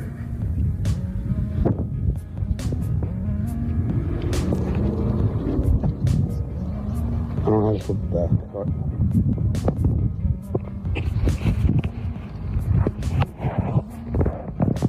All right. Was he just shadow boxing? Was he just warming up? I like that, John. He's just getting in there. Upper. Yeah, I'm gonna hook off the jab. That's Yeah. One That's to the right. body. Got to be ready. Like, if these two got together, any of those kind of punches would be thrown. Like, either one of them would be like either of them could move that quickly. It would be. I just imagine it like. Yeah. It would be, pardon the pun, patty cake. It would be patty cake. Which, by the way, Patrick would love a patty cake. It's just a cake that's just for him. It's just for Patty. He's like, did somebody say cake? Cake? Well, John, we must break bread. The only thing that could stop a fight between John and Patrick, carbs. The only thing. It's the shithole that this fat fuck lives in. This is his neighborhood. Okay, that looks kind of shitty. That's fair. But it's also the middle of the desert. Like, the desert looks like shit. Anywhere outside of, the strip. And I even I love Fremont Strip, downtown Vegas. I don't think that's a bad area, but when you live on the outside of it, it's a little bit bleak. Fucking shit. Look at these fucking houses. A fucking pit bull with a hand in his mouth. That would be great. It's like a severed hand in a pit bull's mouth standing by this fence. That would seal it. Then you'd be like, wow, that really is a shithole. That's a dangerous place. Shit, do me a favor, Joe. Let's stop it. Stop in front of that house or something. Look at this fucking shit. This is his neighborhood. This is his neighbors. Patty's neighbors. Look at this fucking holy shit. Look at this shithole ghetto that he lives in. Look at this. Don't worry, I'm not trying to get you. Okay, I will say this. Like, John is scoring some points here. He's got a point. It does look really shitty. It does look really fucking shitty. Look at this fucking shithole. Oh. Look at this. Not everyone's a millionaire like you, John. Yeah. I mean, can we get a tour of John's place while we're at it? No, his mom is home. She's got a curlers in. Yeah, she got a curls in. She's in a robe. Yeah, I don't know. Like, John's right, but John's just not the messenger for this particular thing. No. Also, this is really low down dirty. But yeah. I guess I'm here for it. It's hilarious. Right. So I would much rather hear someone say something like, look at his neighborhood. It's a piece of shit. Yeah. Like, who lives in such a shitty fucking place? Like, this is the shittiest place I've ever seen. Kevin Brennan riding in a car screaming about Patrick Melton's neighborhood is red in the face, It's- sweating, spitting. Yeah. Like, Come on, you fat fuck. Come out of your house, you fat piece of shit. That fat fuck. And there's fat fuck right away. That is an unfair, like, poor Patrick, they get to use that against him as a cudgel anytime they want because he does look like the picture definition of a, quote, fat fuck. he looks like a hen, a mother hen. Very thin legs. Little bit of like a Very weird spinal rotund condition. body. Yeah. Yes. He's a fucking, he's got a little camel hump there. I don't, Yeah, it is. built to give piggyback rides, I guess. I don't know. Put a fucking saddle on him and feed him oats. I don't know what you do. He pulls a wagon. Holy shit. Fucking hell. Look at this fucking thing. What the fuck is that? John, I'm starting It's to a get chain link fence. Yeah. John, I'm starting to get the idea that you think this neighborhood is less than spectacular. Yeah, I think so. Yeah. Does some fat fuck live in that neighborhood? There must be John? a fat fuck who lives here. This is a neighborhood for fat fucks. I don't want to dox him by showing the Yeah. exact numbers of the house, but I will Right. give you directions and show you every house around it and then the house. Right. I'll drive all around the neighborhood. You could use all the construction companies on the chain link fence to find out where their projects are to see where the neighborhood is. But I don't want to All show you the gotta numbers. do is go to Google Earth and look up exactly. But where I don't it want to was. dox his house. I don't want to dox his house. I want to trespass on his property and beat the living shit out of him. I want to put my hands on my hips in front of his house. I want to Start screaming. I want to strangle him half to death. But I'm not going to show his house. I'm going to sexually molest him from behind. Absolutely. But I don't want to I wish Patrick had come out now. It really would be. It just gets molested. You think you're about to see some fight and John just jams a thumb up his asshole? Like, wow, this took a weird turn. Yeah. Jesus, Oh, you boy. guys. Oh my God, they're kissing. This is just gay. This is Oh wow, they're Weird. making love. All right, yeah. Maybe this is a marriage that Patrick can actually follow through with. maybe. Yeah. Then he could live. He could live in a nicer neighborhood with me and my mother. Me and my mother would, we'd christen my new gay marriage with a nice house Yeah. for a dowry. Me and my mother would welcome you with open arms, Patty. Hey, we got to get married by the end of Pride Month. It'll be a throuple. Hey, God damn it! Some people are still living that way. Oh yeah, you're right. How dare you? How dare me? Now I can just see Nick. See, April, she really doesn't care about you. See the jokes she's making about you? This is a terrible person. I'll protect you. I'll protect you. I'll take you to Dairy Queen. I'll protect you. Like how I got you arrested. I don't know. Look, God bless her. I hope everything works out and all that. Whatever. But It will. She'll come out. But how the fuck you can see someone as your friend who got you arrested with their irresponsible, egotistical, narcissistic behavior? I mean, that's one of those things where you got to throw up your hands and go, I can't counteract that. I can't beat that. Like, Yeah. if you're going to go back and not only go back, because there's a feeling of hopelessness that comes with that kind of lifestyle and like you can't do any better and it just destroys your confidence and you don't even know it. But like for that person to get you arrested, and make no mistake, they got you fucking arrested. Like in his messages to you, he goes, oh, she doesn't have charges and that's because of me. She got fucking arrested. She has a mugshot because of you, you fucking pole smoker. Like My main point was, dude, I don't know how you guys are still hanging out. I Right. don't know why, This that's all. idea that like you want fucking applause. Aaron told the truth and I lied for her. I'm the better guy. Like, really? And like, first of all, I wasn't trying to be anybody's hero, motherfucker. You're trying to be someone's hero by going, I got them arrested and gave them the most traumatic experience of their life, but they don't have the same charges I do. You wonder why your friend isn't talking to you. I'm like, because I think, who knows? Yeah. You're a culty narcissist, and she has a mugshot now. She feels like you're all she has. I don't know. Yeah, exactly. You've beat her confidence down to where she doesn't believe in herself, and she thinks that you getting her arrested is like the best she can do. A mugshot could be that would have been fine. To go back is insane. Right. The mugshot. Hey, we all fuck up. You know. Yeah. We all fuck up. But then to go back to that and go, they're good people. It's like the whole world has documented evidence that they're not good people. Clearly. And, you know, I mean, again, God bless. She should have just gone on this, little road trip with Stuttering John. She'd be better off. She would. If she were hanging out with Stuttering John right now, she'd be in a better, happier place. Truly. But hey, don't you forget, Keanu, my show has made her life unlivable. Oh, yeah, not anything else. Nothing else. Nothing else. It's my fault. It is April. You'll be fine. Are you fucking with me? All right.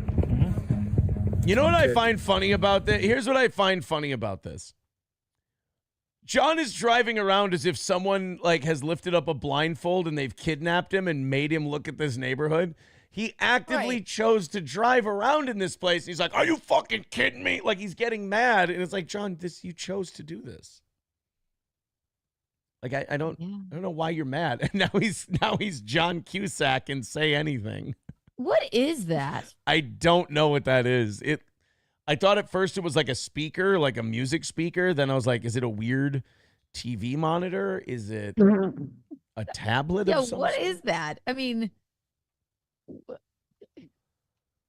or a keyboard? Yeah. I stole this from the sports book at the Bellagio. It was a ticker. It was a betting ticker. Rada! Rada! What the?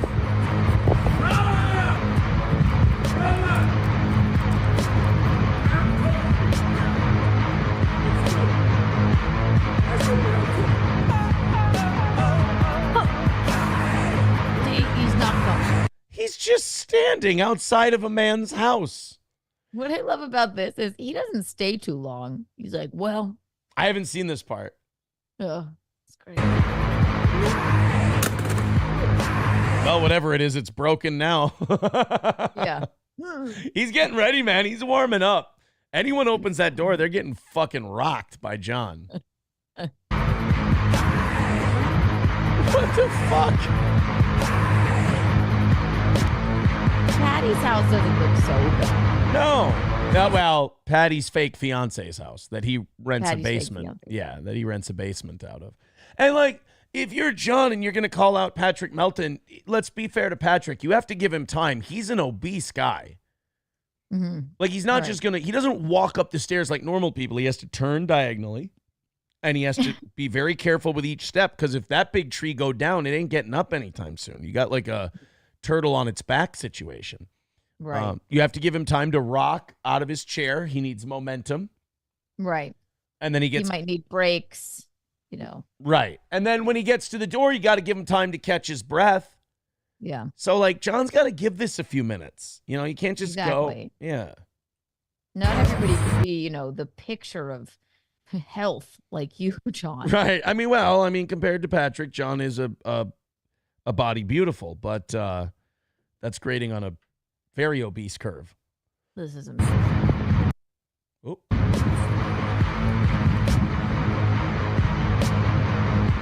Well, Vegas beer. Looks like Fatty Patty. Barrow, what's up? What is that? Barahawassa! Himbarahawassa! Did you try calling him, John? Yeah, give him a phone call. Maybe he didn't hear that you were outside. Yeah, he might be busy. It's the weekend. He might be streaming about me. I know. Look how quickly he walked away. John, you have to remember, you're not his first love. I am.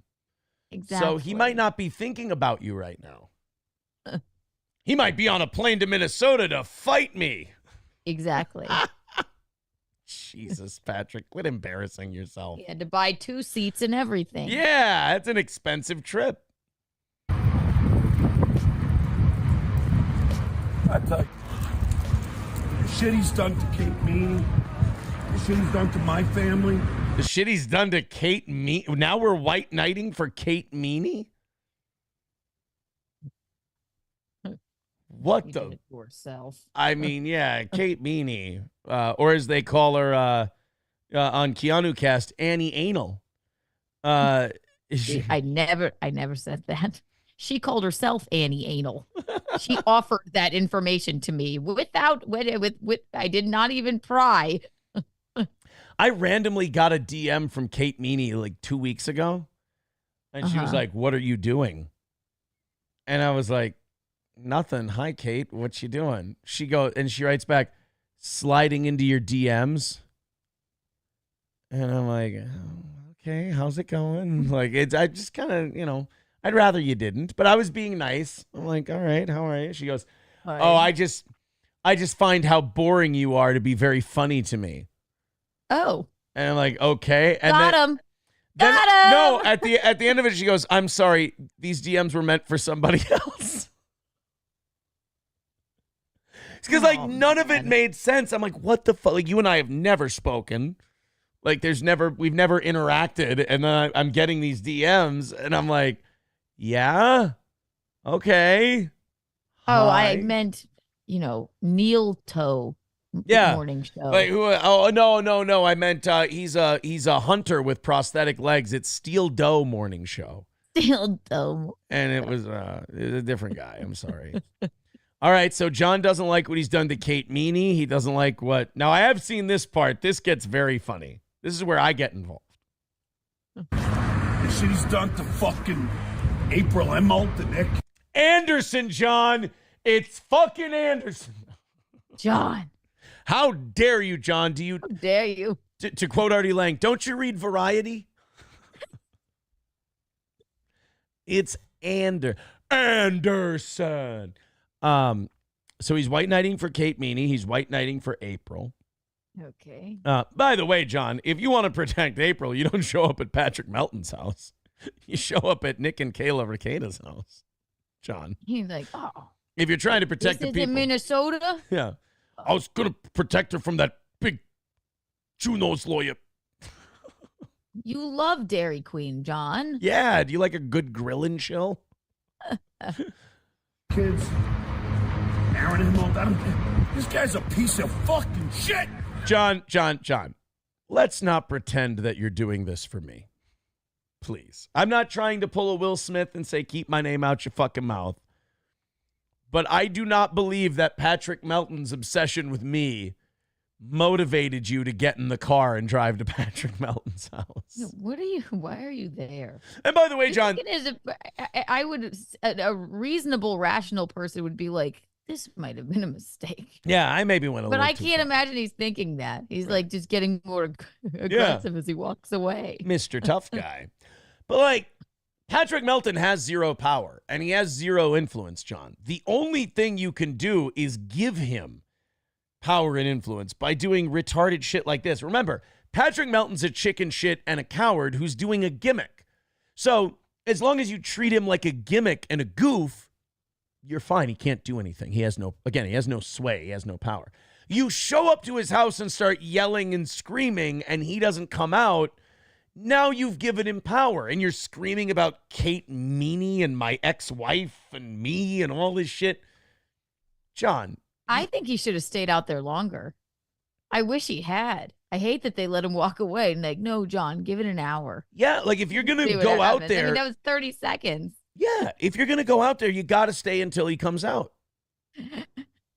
We still have no idea what the fuck he's holding. I don't know what the fuck that thing is. I'm guessing it's something that plays music. It's a bomb. It's an IED. Yeah. All right, I set this down outside his garage, and when the door opens, I dial this number on a cell phone, and it explodes. He's throwing it on the ground. They're like, whoa, John, don't throw it around. John takes Jesus. out an old Nokia brick cell phone and dials a number. Fucking Patrick's house goes up in flames. Whoa. It's like, Jesus, John was not fucking around. This took a turn. You see Shuli's show on Monday, he just goes, we're going to be done fucking with John. Forever. Did he say that? No, I'm saying if a bomb goes off at Patrick's house. Oh, okay. Oh my God. Absolutely.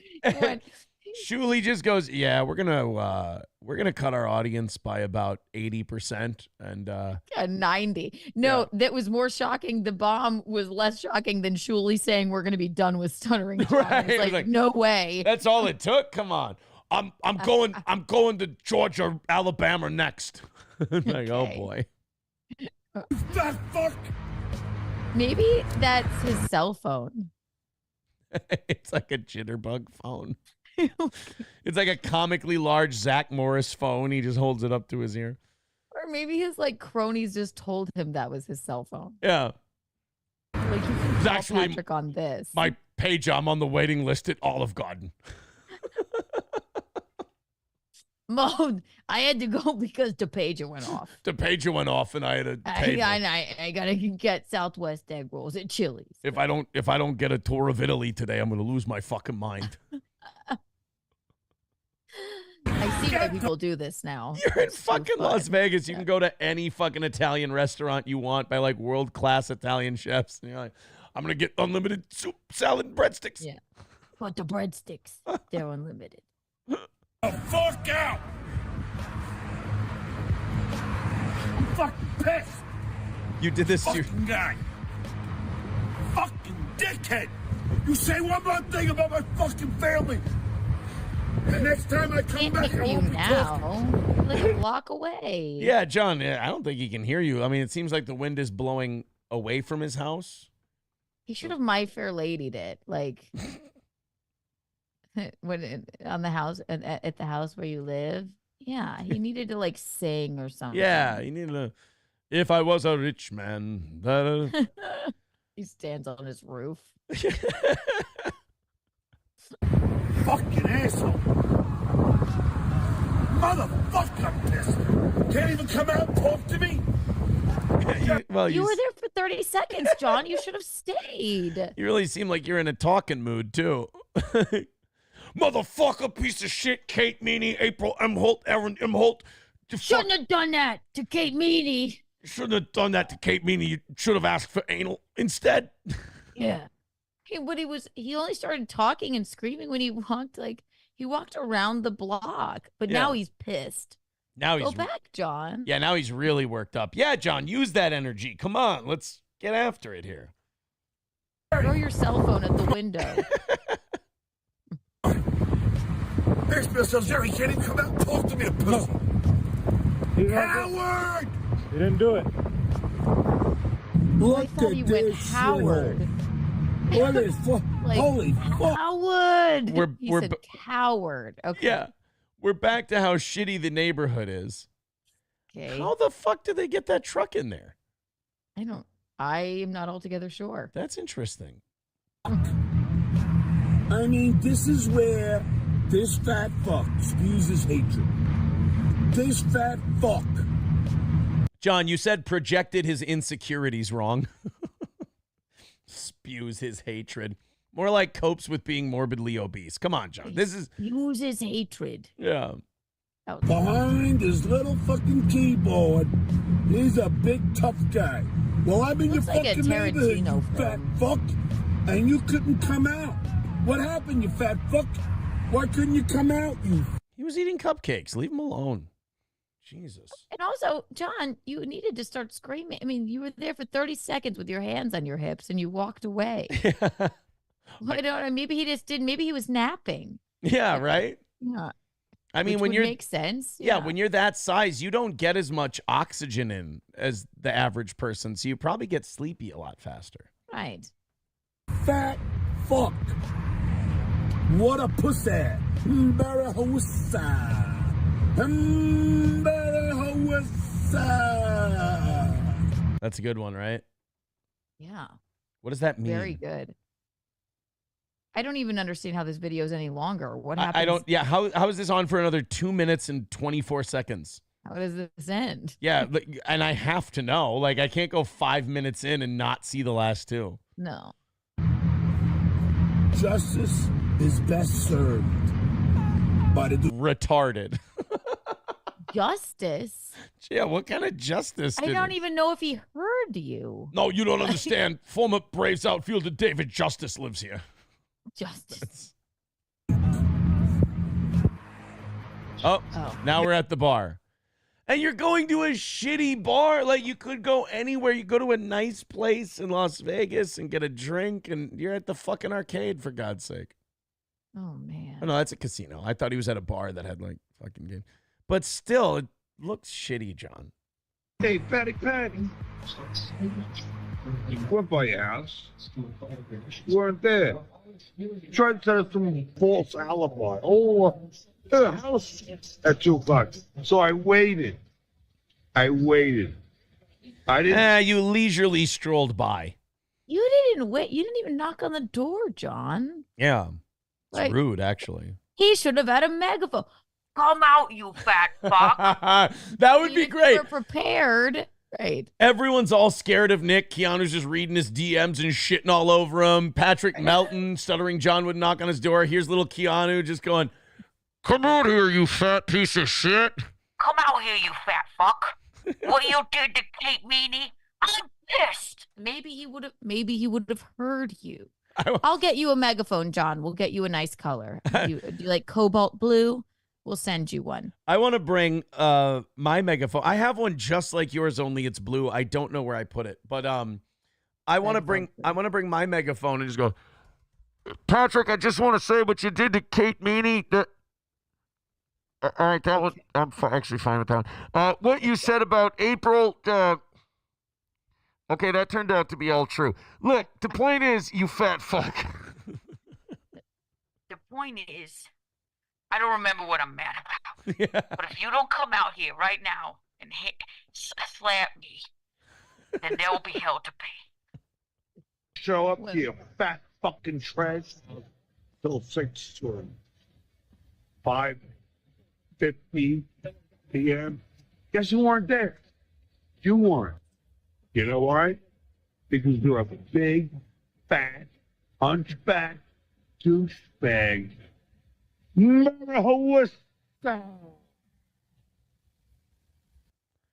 taught him this word? I have to be And honest why? with you. I've never seen two people less worthy of rooting for than this either or. Like this is a fight you watch going, maybe something will happen where they'll both kill each other. Honestly, there's no winner here. No. And there's no one you're rooting for. You're right. This is what they call a classic hate situation. Yeah. Listen, you fat fucks. Don't ever think you have any credibility. You're just damn embarrassing. You had a 5'7" head guy come to your house, but you couldn't come out of the door. I probably didn't know you were there. Look at that face. This is what happens to you when you just take the internet way too seriously. Guys, we're all doing talk shows. We're all just doing really bad impressions of shows we liked growing up. There's no reason to look like this over it when you're in fucking Las Vegas. Go have fun.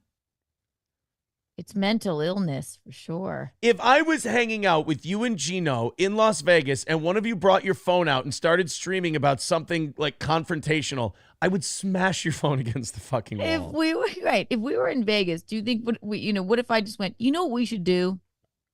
Go to Patrick Melton's house. Even Gino would go, I think you're getting too caught up in this. If you said it or Gino's, I'd hang you by your thumbs. I'd be like, what? No, we're not doing No, this. we're trespassing. Aaron, we're here in July for your third wedding. Stop this. Yes, I know. You have to get married first. Don't sully this glorious occasion. Hi. What happened? Here's the time of what happened. I'll tell you what happened. You're a big, cowardly, fat pussy. Hey, Fatty Patty. Oh, another stream. Make your deal. What's the deal? Let me know if you're there now. I'll come right by you. Vegas beer sales Jerry will take it. But this time you have to come out. All you have to do, you know how to call me. Everyone knows my phone number. Let me know you're going to be there. Maybe if you I stayed shall long come. enough for him to finish Yeah. his pie he Time was to pay eating, Yeah. he You may gotta have come out. you gotta remember it was feeding when you came by. It was feeding time. You know he feeds at 5 p.m. Yeah. So you're being rude, John. I mean, actually. John, you're being really rude. Yeah. What? I saw the crane drop the goat into the feeding pen. Like, you know that's going to take at least an hour. Exactly. Yeah. Run. Oh, now here's just a super cut of all the. Wow. That was impossible to find somebody to root for. I understand why people watch clips of him and just comment because I mean it's endless. It's wild, right? Yeah. It really is. I get it, I guess. Wow. Red Fox Mad with $4.99 says, I think it started when April and Nick first met on Simcast. That's where the relationship started. I've heard people theorize that. I don't think so. Like, could they have become friends on social media? Well, yeah. Could they have DM'd? Yeah, that's when Nick and I first DM'd each other. So perhaps, but like, one of the things about like working together is like you're around each other fucking constantly. So it's easy to know when someone's been gone for a considerable amount of time. I can tell you that no, nothing started then. Well, you don't know that he didn't have it in his brain. Oh no, I don't doubt that he had it in his brain anytime he talked to any woman. Right. Online. You Right. got to remember, he and his wife did not want to be around each other anymore. Yeah. I mean, she had asked to like be in a relationship with a guy from like a Star Trek game she was playing on her phone. Like this is someone who had asked Nick, like, would you mind if I had like a kind of relationship with somebody else? And he's like, and in one of his rare moments of clarity, he was like, yeah, I actually would mind a lot. And they had a fucked up relationship, man. That's why, like, the whole deal of like, I'm aggressively monogamous, I'm a family man, and this and that. It's like, I've never seen two people fight the way those two, like, to frightening degrees, the way those two fought. And like, who even has the time to fight when you have 5 children and cocaine and cocaine? But like, you know what? Yeah, right. Jesus. yeah, like God. to storm out of the bathroom, point at me and go, fix her. It's like, first of all, that's one of the most shitty fucking asshole things to yell. Like, who would stay with a guy who yells that? But like, the whole thing's fucked up. Like, I love how I'm sitting here going, guys, I'm trying to convince you that the whole thing's fucked up. They're like, Aaron, we know. No, we got it. We got it. Clearly, it's messed up, right? Chris Thompson with $5 says, stuttering is caused when a mother uses a vibrator when pregnant. Mommy. Reverend Not a bad theory. Reverend Jim's Kool-Aid stand becoming a member for 16 months says, found you from WATP. So, well, thank you. I appreciate that. Annoyed Quick Trip Supervisor with $5 says he looks like a pedo and his hard drive needs to be looked at. Those are allegations that I do not endorse, sir. Rupert with $1.99 says, I'm just surprised he can get through a normal door. Oh, Patrick. We never said he could. Chris with $2 says, this is why inbreeding is never a good idea. Well, Inbreeder. I cannot disagree with you, sir. By the way, with just those super chats, $2.90 is the number today if you'd like to contribute to the program. Streamlabs, PayPal, Venmo, super chats, memberships, etc. Stoney's gave us a shitload of certificates, so if you're coming to the anniversary show, or if you just like going to Stoney's, which is a lot of fun, especially in the summertime, the first 2 people who throw in $20 on either Streamlabs, PayPal, or Venmo will get $50 to Stoney's, as they just gave us a shitload of certificates last week. Go ahead and do that. We appreciate it. Let's knock it out and have a great time this morning. We're going to get to the Nick stuff in a little bit. I wanted to do a couple of stories beforehand, so we just didn't jump from one internet drama to the other. Oh, Keanu, are you getting chilly? Well, we have the AC on. I don't want my nipples to cut through the screen, so Yeah, that would be untoward. Historically, this has been a problem. It happens. There may or may not be a couple of clips that people have put up where Oh yeah, I see. Keanu has nipples out, and it's This is a pro show. look. Yeah, this isn't Keanu Cast. We don't have The nipples out on this Tune into program. Keanu Cast. Right. Right. Go to youtube.com/Keanu Thompson if you want nipples. This is where we wear hats because we didn't have time to get a haircut this weekend. That's the kind of show we do here.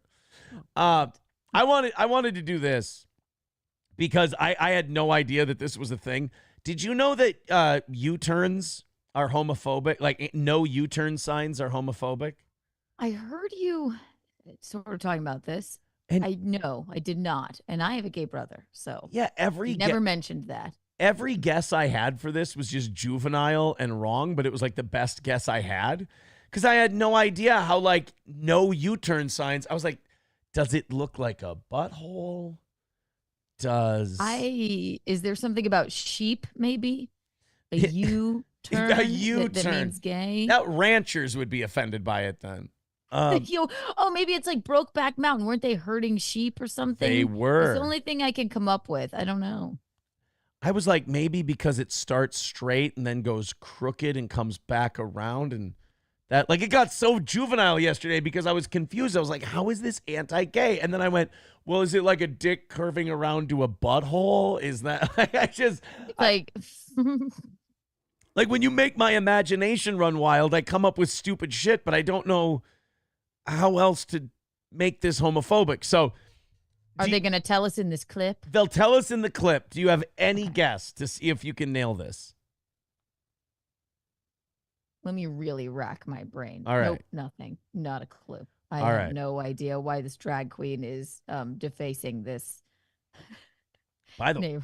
By the way, and I'm not trying to start a civil war during Pride Month, but the gays need to take their country back from the drag queens. No, they don't mind the drag. The drag queens are gay. And the right? trans. I think the gays need to, what I'm saying is like just your regular rank and file gays, they're getting overshadowed. You mean like the hard working class gays. Right. Your everyday gay is getting swept away by the trans and the drag queens. Trans is different entirely, but They're all part of Pride. I think it's like a fun thing. It's like a, I think they like it.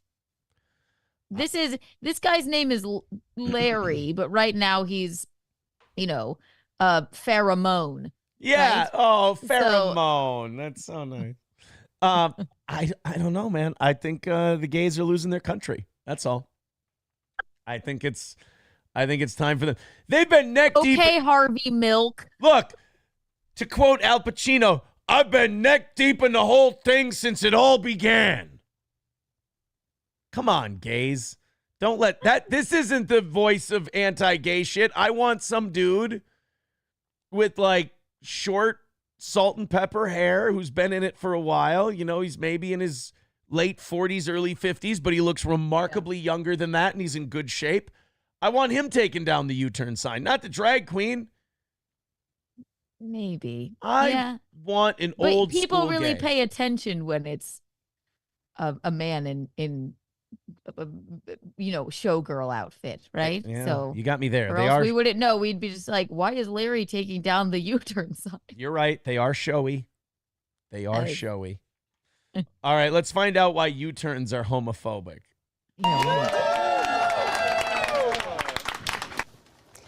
LA City Council members Hugo Soto Martinez and Nithya Raman were on hand today to help remove the. See, now look, that's the gay I want doing this. Like the. I'm sorry, crack me up. Jeez. Yeah. Not him in a wig. What? Right. I want him in just his shirt with his tits and everything else. Hello, my name is Jeff. This is hashtag my gay. Okay. This isn't my well, gay. it's a start. That's Yeah. fine. I want my professional gays out there Yeah. just taking down U-turn signs. He Signs. has a They say paper route too. and a stamp collection. You know, I want a gay in a union. Yeah, right, exactly. I'm local 317 and we're here to fight for better wages. Like and I don't even want that gay of a voice. That was a very subtle gay voice. It was a little higher pitched. It wasn't even that lispy. Like I want to almost seemed too natural. You know, I've been through some shit. Would you blame me?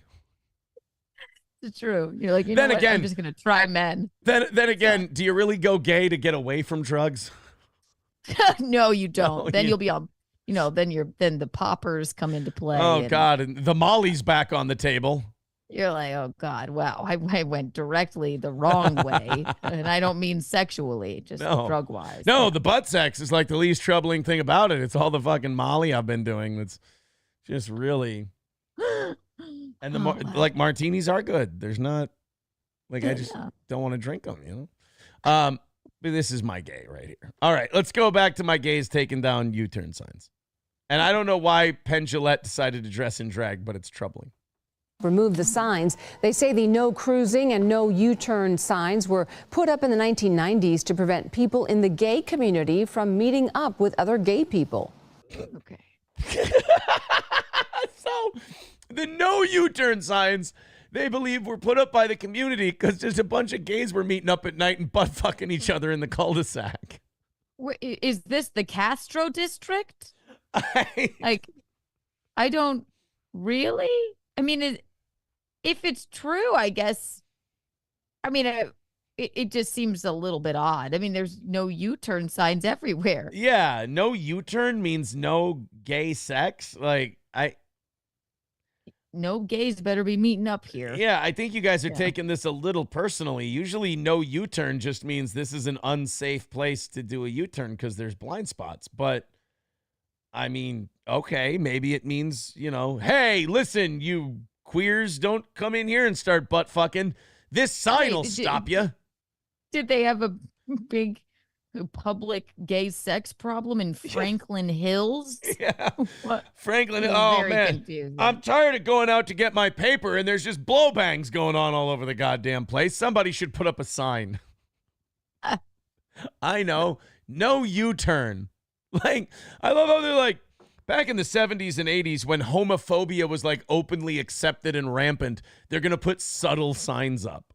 Like, no. I mean, if they would just be gay or straight, guys, girls, please don't bone here. Yeah. I mean, that would be the only U-turn. Well, then what are we supposed to? That leads me to believe that any no U-turn sign I see means I can make a U-turn here. I just can't have gay sex here. Right. I can't just pick someone up for gay sex when I do a U-turn. And that's not good for the children. Yeah. See, if you get pulled over, he goes, do you know what you were doing wrong? No, I don't know what I was doing wrong, officer. Do you see a man sucking my dick? I don't think so. I'm free to go. Yes, exactly. I didn't know you thought you'd find some roadhead here. Yeah. But no, I was just making a legal U-turn. You don't see me driving a Mustang, do you, pal? Exactly. Get the fuck out of here. I was also surprised that these U-turn signs were still up. Look at the name of the drag queen person. Neighborhood count. Oh, you can't see it. Hold on. Let me take the look. Maybe a girl. Oh. That's the most adorable drag queen name I've ever seen. Maybe a girl.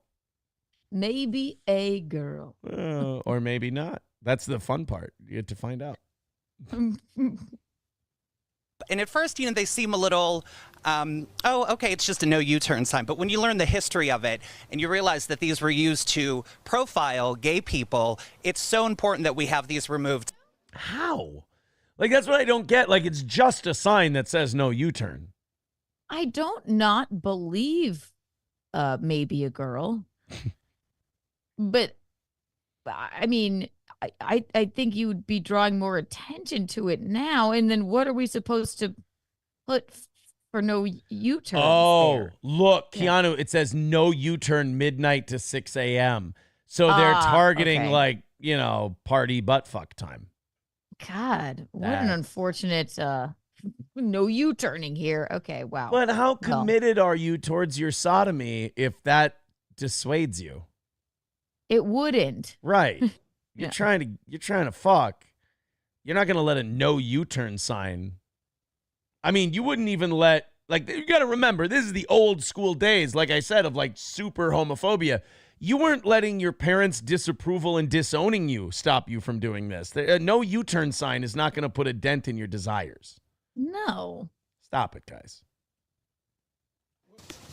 The LA City Council members say the signs were put up after the gay community began to grow and because there was a gay bar in that area. Oh, so they didn't want after-hours hookups going on. So you can make a U-turn there. Those signs meant no gay sex here. Okay. Okay, yeah, you just can't fuck. Very confusing. Yeah. Say what you mean, City of Los Angeles. I think there are Jesus. bigger problems, but okay. I mean, just don't look at them.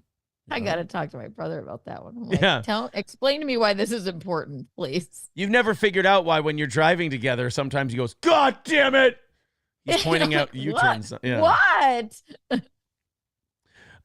Kitchen Knife Rescue with $5 says, been looking for a new morning radio show to listen to for a while. Never would have found you if it weren't for rackets. Take my money. Thank you, Nick. I took that guy's money. He took my wife. Look at the trade-off I got there. It's... What a racket. Hey, I see what you did. Rupert with $4.99 says, think of all the poor people who missed their turn. Right? What? Yeah, you're kind of throwing the baby out with the bathwater on this one, if you ask me. All right, boys and girls, 285 is our number for this morning. Thank you very much. If you feel like contributing to our show and making it another win for the toe, go ahead and throw in Streamlabs, PayPal, Super Chats, memberships. Speaking of PayPal, Scooby Jooby Jew with $10 says, Dirty Frank and the boys used to have soup kitchens in Franklin Hills until those signs went up. I don't get the reference, but I know it's my fault that I don't get the reference. $2 from... I don't get it either, but... $2 from Trucker 18 Wheeler with he says just got in here, so signs are homophobic. What the fuck? Well, U-turn signs. In this specific area, they took a perfectly normal traffic sign and used it to say no gay sex. So Yeah. now people will be making legal U-turns there, and hopefully gays will be able to make love on the Yeah. street as well. People can do U-turns and fuck each other. This seems like I love that the only thing I come up with was sheep. I know. That's not gay, you know. I thought Brokeback Mountain sheep. Look, I it's don't its know. own level Yeah. of fucked up, but it's not gay. It's not gay. Like Mhm. Brokeback Mountain, the problem Randy Quaid had with those boys was not that they were fucking his sheep. They were fucking each other. Like, They were in love. they certainly were. 270 away from this morning's overtime goal. Thank you guys very much for your contributions. We have one of the longest winning streaks in steel toe history going. Keep it alive. Another win for the toe. All right, we got one more thing. Then we're going to get to Keanu responding to Nick talking about his DMs. And I'll say this about Nick. He has a remarkable ability to make things he did that had a very clear meaning and then say they meant something completely opposite that they didn't mean. He's like, all I said was this. I'm like, you didn't say that at all. Right. I do love, people pointed this out all weekend when I would get messages and stuff. They're like, you understand that Nick should keep sending messages and keep going online because he says stupid shit that fucks him up every time. Like when he goes, either Aaron is this guy who did this thing or that thing, or he's lying. It's like, Nick, don't frame it that way because the guy who you're saying did these awful things has already admitted to these awful things. Right. So Dummy. the combination of the cops taking 26 grams of cocaine out of your house and this guy saying, I did some of it, makes you don't go, either Aaron did this, this, and this, which this man has already admitted to his own detriment. Or else someone's lying. It's not another win for the toe. Like this. Like, no, he said he did it. Yeah. Tell me a situation where this didn't happen. And again, I'll get to it later. That wasn't my response. Is you're like, well, I don't even need to read that. I'll just keep going on about what Aaron did. Yeah. And then he goes like, if you believe his story, then he got cucked out of his own life, which I don't believe. No, my story is, yes, I got cucked out of my own life. It's remarkably embarrassing. It's a horrible thing that happened. It's a tragic end to what could have been a very good love story, but it took a wrong turn. And dude, before you start bringing that shit up, you're the one who facilitated it. Again, to paraphrase John Lovitz, none of us would be here if you hadn't given April coke. Right. Sorry. Oh. Sorry if that's yeah. And now he does these locals live streams, and you can tell it's a very thin mask he's wearing. It's a guy who's doing these live streams because in his private time he's losing his fucking mind. In his private time he's panicked, he's terrified, he's worried. I mean, you look at the studio, he hasn't done anything to his house. He hasn't cleaned anything up. He's not doing anything. He said in his Mustang stream, oh, yeah, like I didn't get stuff done before because I was so busy with kids and this and that. Now I'm just busy with psychological shit. So you're still not, like, you're a fucking wreck and you're still not doing anything. You know how you garner sympathy with your audience after you've done something? After a very embarrassing mugshot comes out and you're very publicly arrested, you go, here's the dog. I hate dogs. They're disgusting. Animal hater. Number one. Then you know what else you do? You do a stream while you're revving your engine, driving around. Yeah. That'll make me like you more. You do every douche Yeah. pot thing possible and then go, we're going to be fine, right? No. Yeah. Not going to be fine. It's all fine. I went to Dairy Queen. So what? What of it?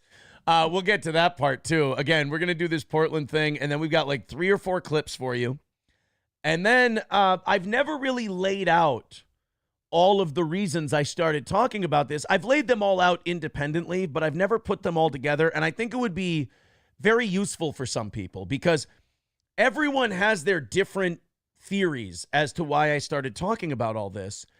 And I'm always like, well, you guys don't need theories. Like I've told you why. Right. Like but I've never like put them all together in list form and gone, look, if you're wondering why this happened, here you go. And right. It's usually in response to something else. Again, before the arrest, before Nick's stream where he was vagina liquor. Before that, I was just talking about the divorce and how unfortunate it was and how I hope April's doing well. And, you know, sometimes one person goes this way, one person goes that way. What do you do? Then he had that stream and I'm like, people were coming to me and going, you hung out with the guy, you knew the guy. What the fuck was that all about? And I'm like, well, if you must know, right, here's the deal. Because I was watching a guy fall apart and I'm like, he's an addict. And the only way anyone like that's going to get better is, you know, I think there needs to be an element of public acknowledgement and like, so you can't hide from this publicly. Yeah. But that didn't help at all. Like he's just barreled forward. Then there was, he just went straight into, I did nothing wrong. It's fine. This is all great. I'm good. Look at me. It's cool. Then there was the arrest with his fucking concubines in the house at 8 a.m, which, you know, people can get mad at me all day. If you're a Ricada fan, you can get mad at me all you want for spilling the beans about the relationship. But I'm sorry. Where I come from, if you come to my house at 8 a.m. and there's 2 women in my bedroom, I'm fucking them. Like, and I thought April wasn't living there at the time. Right. They didn't come over at 8 a.m. for coffee. Like they've been staying there when you come in and clearly. Yeah. So I just kind of thought that was, you know, once the arrest happened, I'm like, well, might as well come out with this shit. And then I start getting calls from law enforcement and I'm like, oh, fuck these 3 all the way to death then, because now I got to fucking deal with this shit because they couldn't keep their fucking noses out of the powder. So I'm like, all right, before I get my next fucking surprise, let's go ahead and just put it out all of it on the table. Before I understand that. Yeah. And Before also, I love that, like, from what we read in the police report, it's like after you left, it's like ding dong, the witch is dead. Yeah. Now we just do blow on the nightstand. Because remember This what is I great. said. Remember what Yeah. I said. I go, that we always, everyone went in the bathroom. The bathroom was where it was done. And then the cops go, and then you read the arrest report. This is why when people go, oh, you're just making shit up, I go, everything that's come out so far is exactly how I said it was. They found the little safe, the lockbox thing that I was talking about in the bathroom, right where I thought they would. They found more substances than I knew they had in the house. And then, yeah, April's credit cards covered in cocaine on the nightstand. I'm like, once I was gone and there was nobody there to go, guys, can Like, you yay, he's stop? finally gone. Stupid cuck is gone. Let's do drugs in here now. Woohoo. But yeah, we can just do it out in the open. It's wonderful. Kayla, meanwhile, addiction is a bitch. I'm not shitting on that, but Jesus. Meanwhile, Kayla's crying. They're like, Kayla, are you crying because Aaron's gone? No, I'm just crying because anyone who's not Nick is gone. I'm sad that my placeholder is gone. And was she really sad, or was she like, oh wow, I guess it's a lot easier to She was we don't have to hide anymore, not even from our children. They don't know the difference. Yeah. I mean, the texts I have about how everyone's low and everyone's shitty and you were right, this is all falling apart, and then April going, Kayla's full of shit, and Do you ever think that's just to stop you from saying anything? No, because April never gave a shit. No, but do you think Kayla saying that to you, being like, you were right, we're really a mess over here? No, because those two really were a mess the entire time. Yeah. Like that I fully believe. But which two? Her and Nick. Kayla and Nick. Okay. They were a fucking... Well, and April and Nick were a mess too because they were fucking doing drugs together. They'd fight over everything. I mean, the whole thing got remarkably untenable. There was one day where Nick and Kayla took the kids somewhere in the Mustang, and then I took April I had to take April to her truck because she wanted to go to the doctor because she had a fucking sinus infection again. And I go, well, I can just take you. No, I want to go by myself. She didn't want me talking to her about drugs or anything on the way to the fucking doctor like we did last time we went for that. But she was mad because Kayla got to ride in the Mustang and not her, so she was mad at Nick. It's fucking... It's just insane. Listen, addicts, I think, they act in some very irrational ways. Oh my and God. It makes sense to them what's happening and what they're saying and doing. Yeah. And it's not like I've ever been an angel, but I've never been an addict, okay? Right. I've had other issues, but you can't really I think it all really makes sense to them. Yeah, or like drugs. Or like when Kayla wanted to sit down in the studio during Nick's show one night and April threw a fucking fit. I came home from boxing early because April's like, she's going down there and she doesn't give a shit about his fucking show. And he's told me that she ruined that fucking show for him and he didn't love it anymore because of her. And that's not for her. That's my spot. And I'm like, Jesus. Sounds pretty sister wivey, pretty culty to me. Oh my God. Wait, I'm supposed to sit there and kneel on the ground in the corner while he's doing his stream. That's my place. I didn't say that. I mean, I'm just making that up. Obviously, it's a joke. But I'm supposed to sit in the corner and watch him work. I sometimes felt like Ethan Hawke when he's in the car with Denzel in Training Day, and Denzel goes, you're really... Actually, Denzel in Training Day talking to Ethan Hawke is Nick talking to me when Denzel goes, you're making... When he won't take the bribe money, and he goes, you're making some of the guys feel like you're not part of the team. And Ethan Hawke's line is, the team? You guys are fucking insane. Like, I remember saying, like, not that exact line, but I remember looking at him one time. It was when he explained the coke and the stress thing. And I did... Well, what you don't understand is it metabolizes. And at this point, for people that have this, like... Why are we tiptoeing around the fact that there's a bunch of blow everywhere? I don't understand this. Well, the confrontation I had with him was I was like, you've got my wife doing a fuckload of drugs, and I'm not cool with it, and she won't stop. She thinks it's great because you tell her it's fine. I go, we got to fucking do something about this. And then he started telling me it was fine. I was like, that's when I did the Ethan Hawke thing. I go, you people are fucking insane. Like, I don't... You witches. Yeah. Rosemary's Baby. No, it's like it is sad. And obviously, and I'll say it again, April has autonomy over her own life. She's an adult, but it is very manipulative and bizarre. Oh, sure. So Sure. Oof. Trucker 18-wheeler with $4 says, let's use some Google Play points. All right, fine with me. Los Federales with $2 says, no U-turn, meaning straight only, stay straight. Oh, again, staying straight. Oh, okay. That's better than sheep. So I mean, look, don't beat yourself up. I mean, we all swing and miss over the course of 4 hours. It happens. very confusing. Chris Thompson with $2 says, maybe Nick will chill now that he can make U-turns. 265 is our number today. If you'd like to throw in Streamlabs, PayPal, Venmo, Super Chats, memberships, and gifted memberships, thank you for your generosity. Let's knock out that 265, 250, whatever it is. Let's get generous in the next hour and 45 minutes and hammer that thing out. Here's the Portland story we've got. Then Keanu gets to serve up Nick Rekieta again. I have to watch the clip again. Look, I was on vacation. But I got a lot of fucking feedback from people who were like, Keanu fucking smoked the shit out of him. I don't know what kind of feedback you got, but good, mostly good. And I'm like, I wasn't trying to start some sort of revolution, but I just call it like I see it, and I worry about my friend. And if she hates me right now, I get it, but I assume one day she won't when she's out of this. Yeah. And, not to give away what happens, but there was discussion.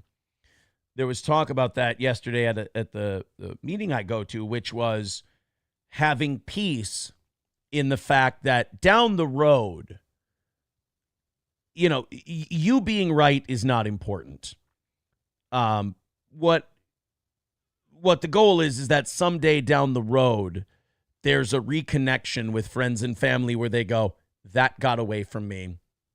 That was bad. And you have to detach from that person until that day comes, because you, like, pushing them on that particular topic is only going to, even though your intentions are good, it's only going to lengthen that process.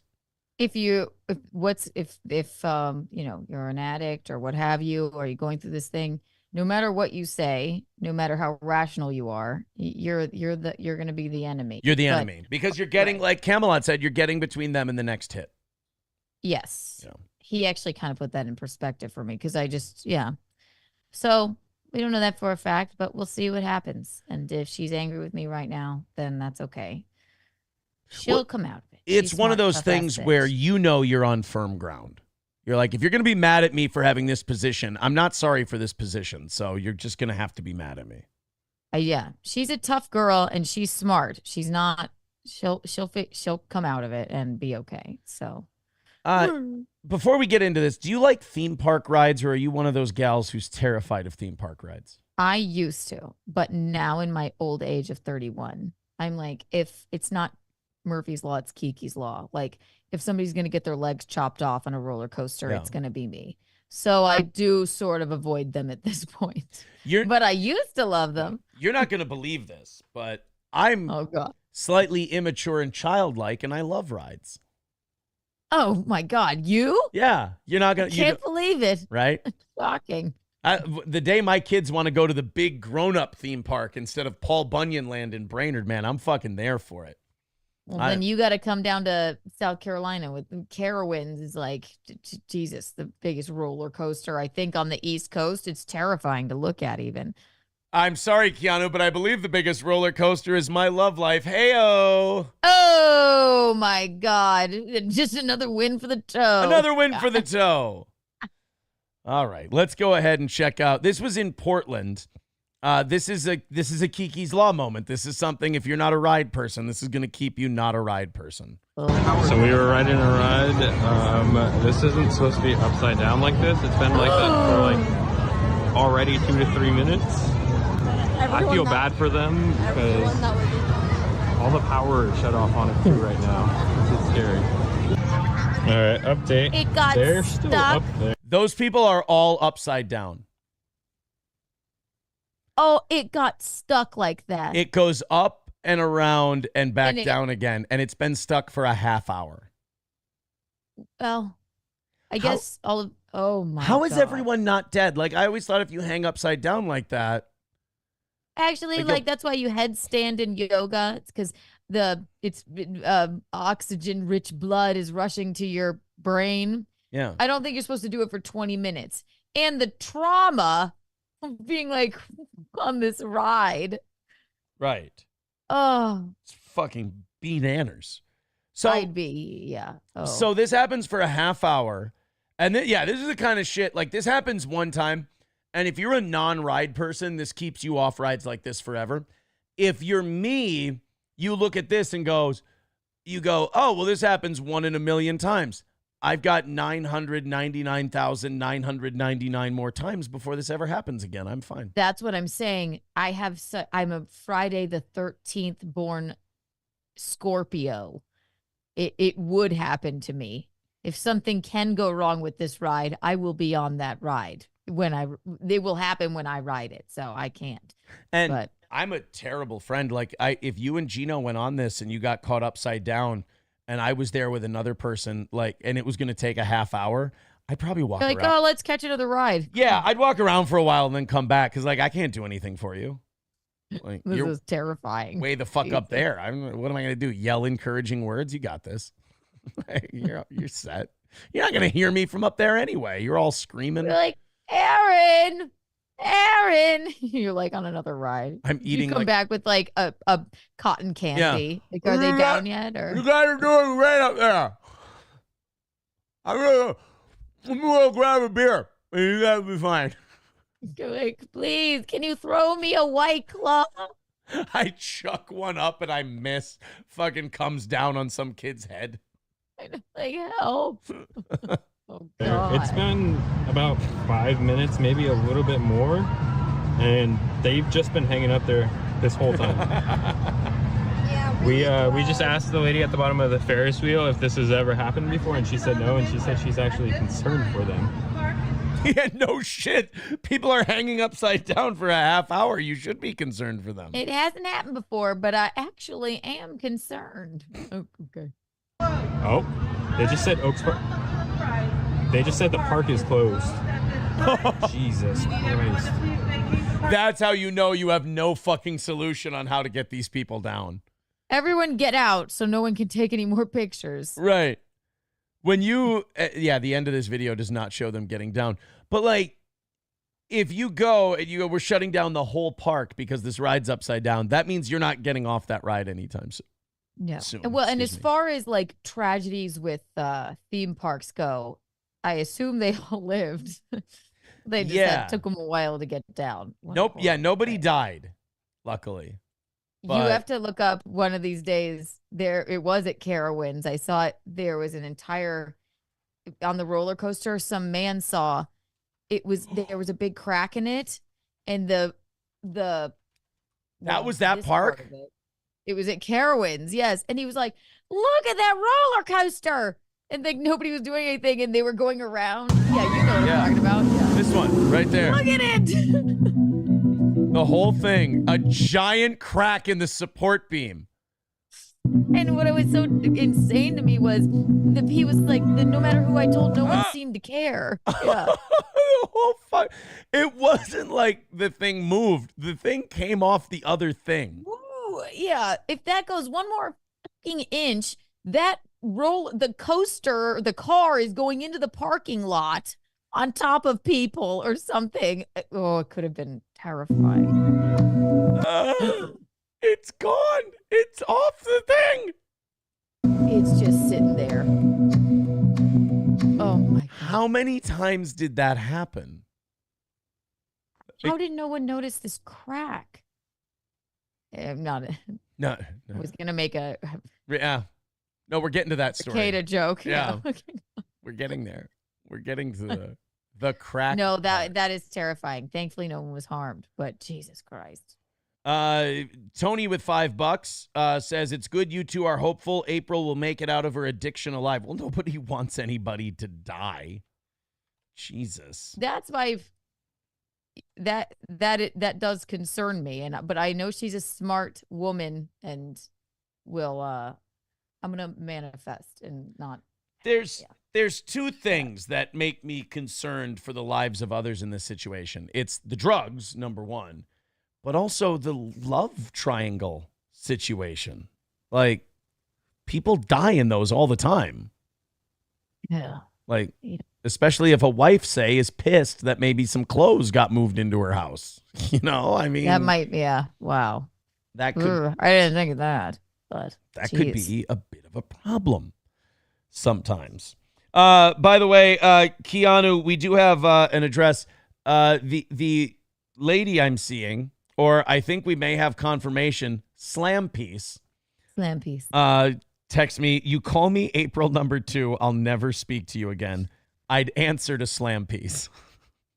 Okay, Slam Piece is okay. I didn't, obviously, he should not call you April number 2. No. But I guess Slam Piece is fun. It's kooky. So is it officially Slam Piece? Is that what we're going with? Slam Piece is dope. All right. Yeah. Guys, I'd like to introduce to this program My Slam Piece. Slam Piece.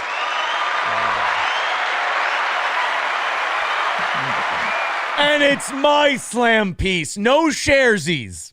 No. Mine and mine alone. I can tell I'm very happy with this situation. And this is a bad part of being happy with this situation. I've gained like 6 pounds.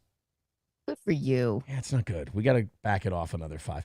I got to be like 215 is fine, you know?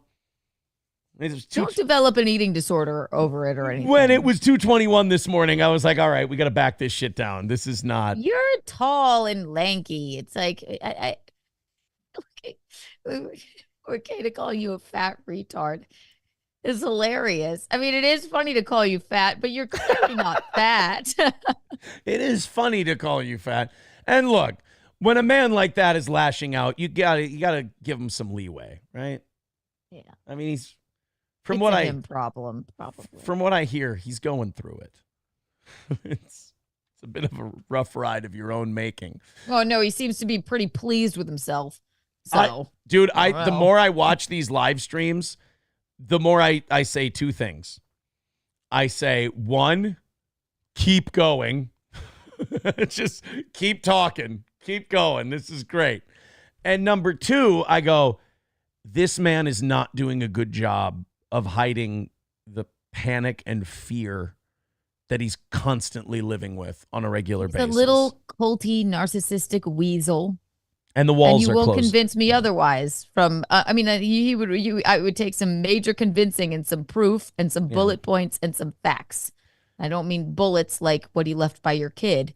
I mean like tell me why this is not what's happening, and then maybe. But that's my opinion for now. So let's go to these different. Well, first let's go to the reasons. I made a list. This is fun.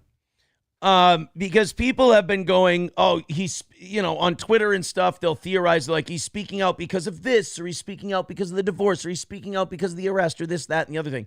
Some of it is stuff that's well documented, but other reasons are maybe things I haven't made clear enough during the show, and it's creating some confusion for people. I actually put them in order as to why I started talking about this, because people want to know, why did you go from kind of, dodging and not really talking about it after it was over to just blah, here we go. So we have a PowerPoint? No, but we have a list. A list. I love lists. Okay. The number one reason I started talking about this was obviously the divorce. Like, I couldn't hide that anymore. She wasn't on the show. She clearly wasn't here. It was, I didn't want to be embarrassing and like, and I also wondered, I'm like, if I keep like keeping everyone else at an arm's length on this, will I go into some weird psychological denial? So I'm like, let's just tell everyone what's going on, update everybody on the situation. She hasn't been here for a month. It was you talk about your life in the news. Yeah. You were trying to protect her at first. You weren't sure, okay, is this really happening? Are we going to get a divorce? But you're a public person and you talk about your life in the news. So you were being honest about it. Everybody. And people who dislike me and dislike the show, they get crazy. They scour the records for whether or not there's divorce filings and shit like that. So when the papers when I signed my part of the papers and I was done with all that, I did go, look, this is going to get out there. Right. I'll just tell people.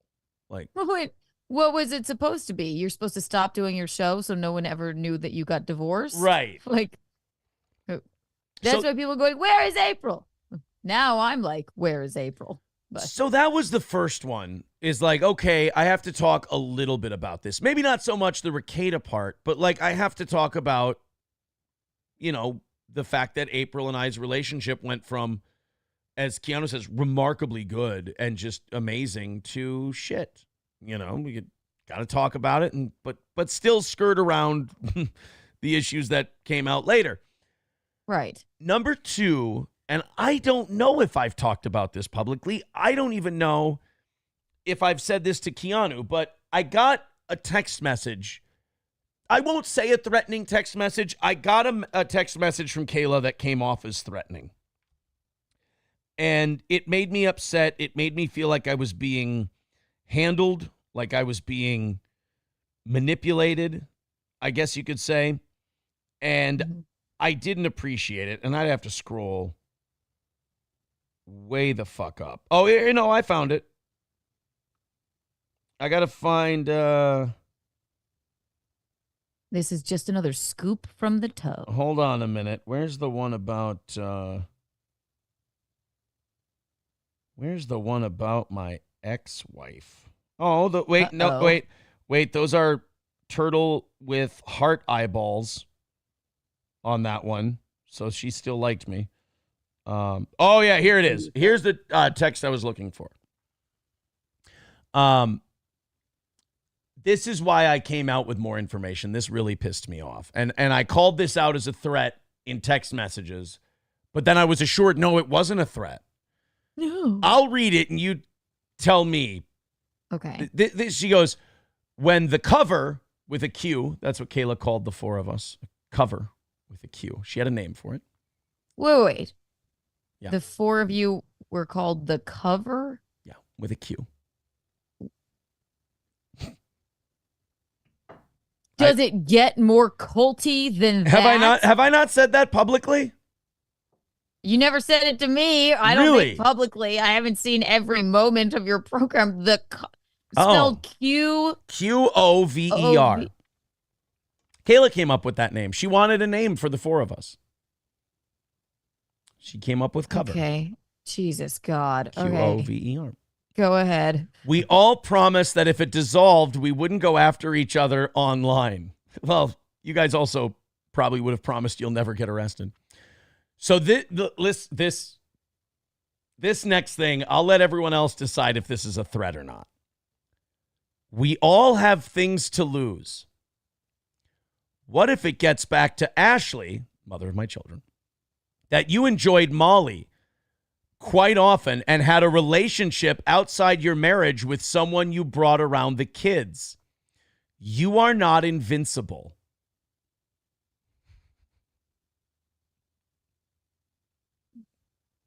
And that's all she said. The rest goes into other things. It's not. So it's basically like, shut your mouth, or we're going to tell your ex-wife that you partook in drugs with us. And I mean, that's pretty damn threatening. Yeah, had a relationship outside your marriage. First of all, if there's anybody in this world who's going to believe that I had a relationship outside my marriage, it's my first wife. Right. She's like, oh, yes, story checks out. Yeah, Next. What else you got? So then that pissed me off something fierce. So I wrote back to her. I go, first of all, I've already told my ex-wife about the things I've done. So that's, fine. And by the way, for those of you who go, Aaron's lying about drugs and this and that. Well, that's a text from Kayla that you enjoyed Molly quite a few times, as I admitted. And I said, don't ever, my response to that was, don't ever threaten me with my children again. And she goes, it's not a threat. I'm just reminding you that you have things to lose too. It's not a threat. It's a reminder. Yeah. Love the cover. Suck my dick. Yeah. That is a fucking culty thing to do. Just so you know, if you keep talking about this, we may not be able to live our lives as addicts as much as we'd like to, even though you're gone and we don't give a shit. So we're going to say, just a reminder, you have 3 children and an ex-wife. Bitch, I know that. Thank you. Are you crazy? Yeah. Yes. And again, does that sound like a way you that. talk to somebody you quote unquote love or is your soulmate, quote unquote? And then they gaslight you and you go, don't threaten me. They go, no, we love you. This isn't a threat. It's just a reminder. We're looking out for you. Yeah. Fuck off. Suck my dick. Ew.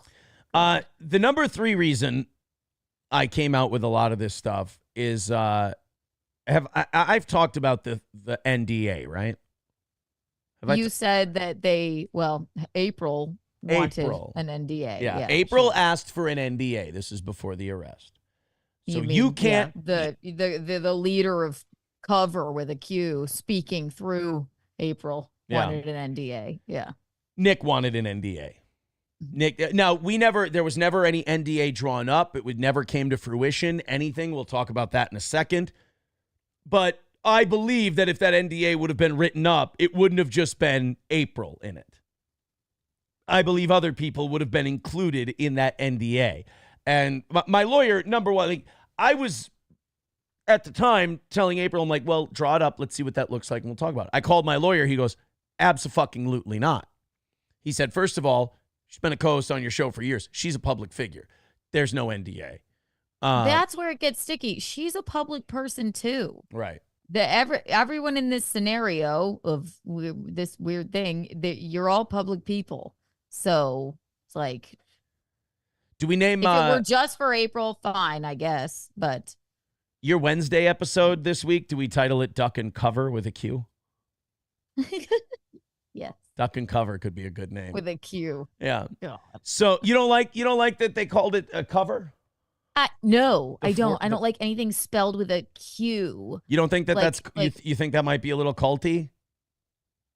Do I think it? Yeah. No, I know it. Convince me otherwise. QAnon, some weird Q question mark. Was there a question? I just wrote it down.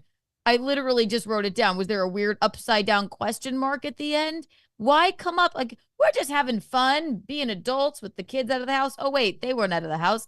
But also, we need a really creepy name for what we're doing, spelled with a Q. What? Oh, Jesus, God. So that threat and then the NDA threat, when I talked to different people, they said, well, before there's any NDA, give them a reason to not have an NDA. Go ahead, let it all out. If it's all out, they're going to drop the NDA thing pretty fucking quick because it's all out there.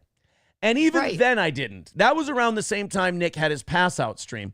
Nick's pass out stream was way more the reason I talked about drugs and everything else. Because I'm like, well, the cat's out of the bag. Everyone knows this motherfucker's got a problem. He showed up with powder on his nose.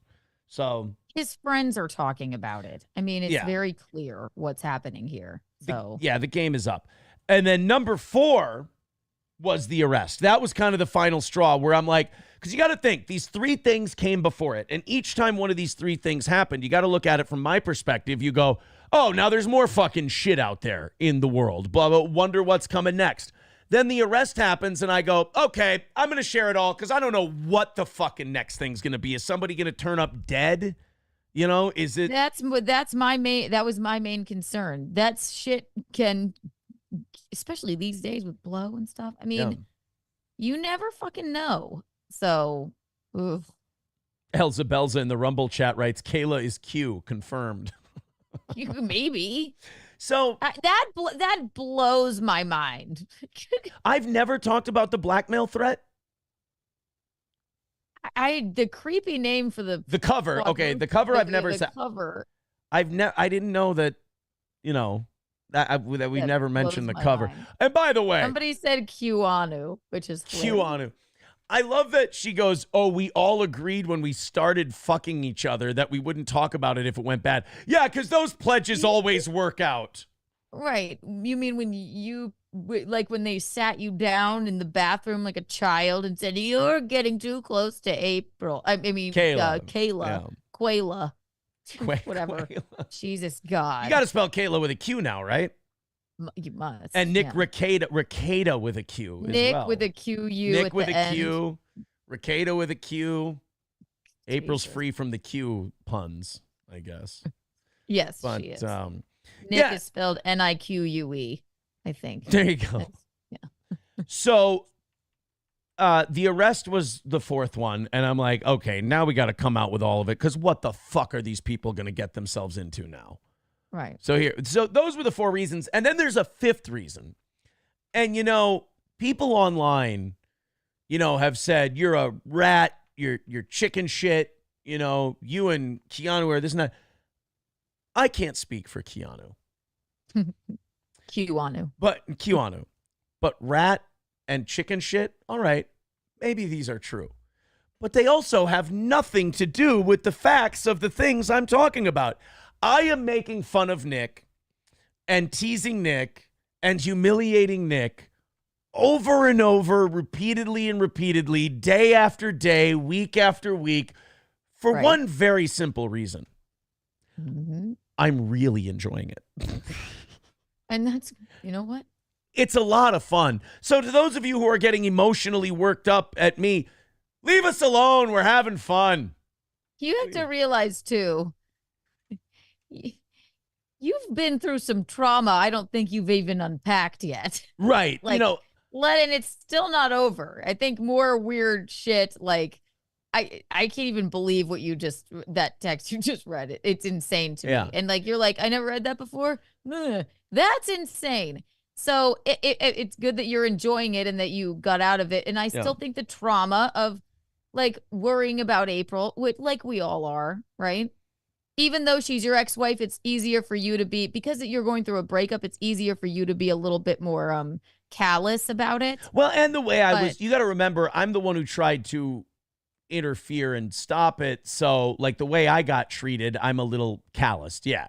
Of course. Yeah. That makes perfect sense. It's just so yeah, you're not acting completely how some outsider would react, but yeah, good. If you know what? I am all for making fun of Nick Nique Rekieta. But as I've said before on the show, when I'm making jokes and stuff, I'm coping and performing with the material I've given myself and that I've been given. In my private life, yes, I deal with this more seriously. Right, exactly. The show is a break. You're a public person. Are you supposed to sit here and cry? Yeah.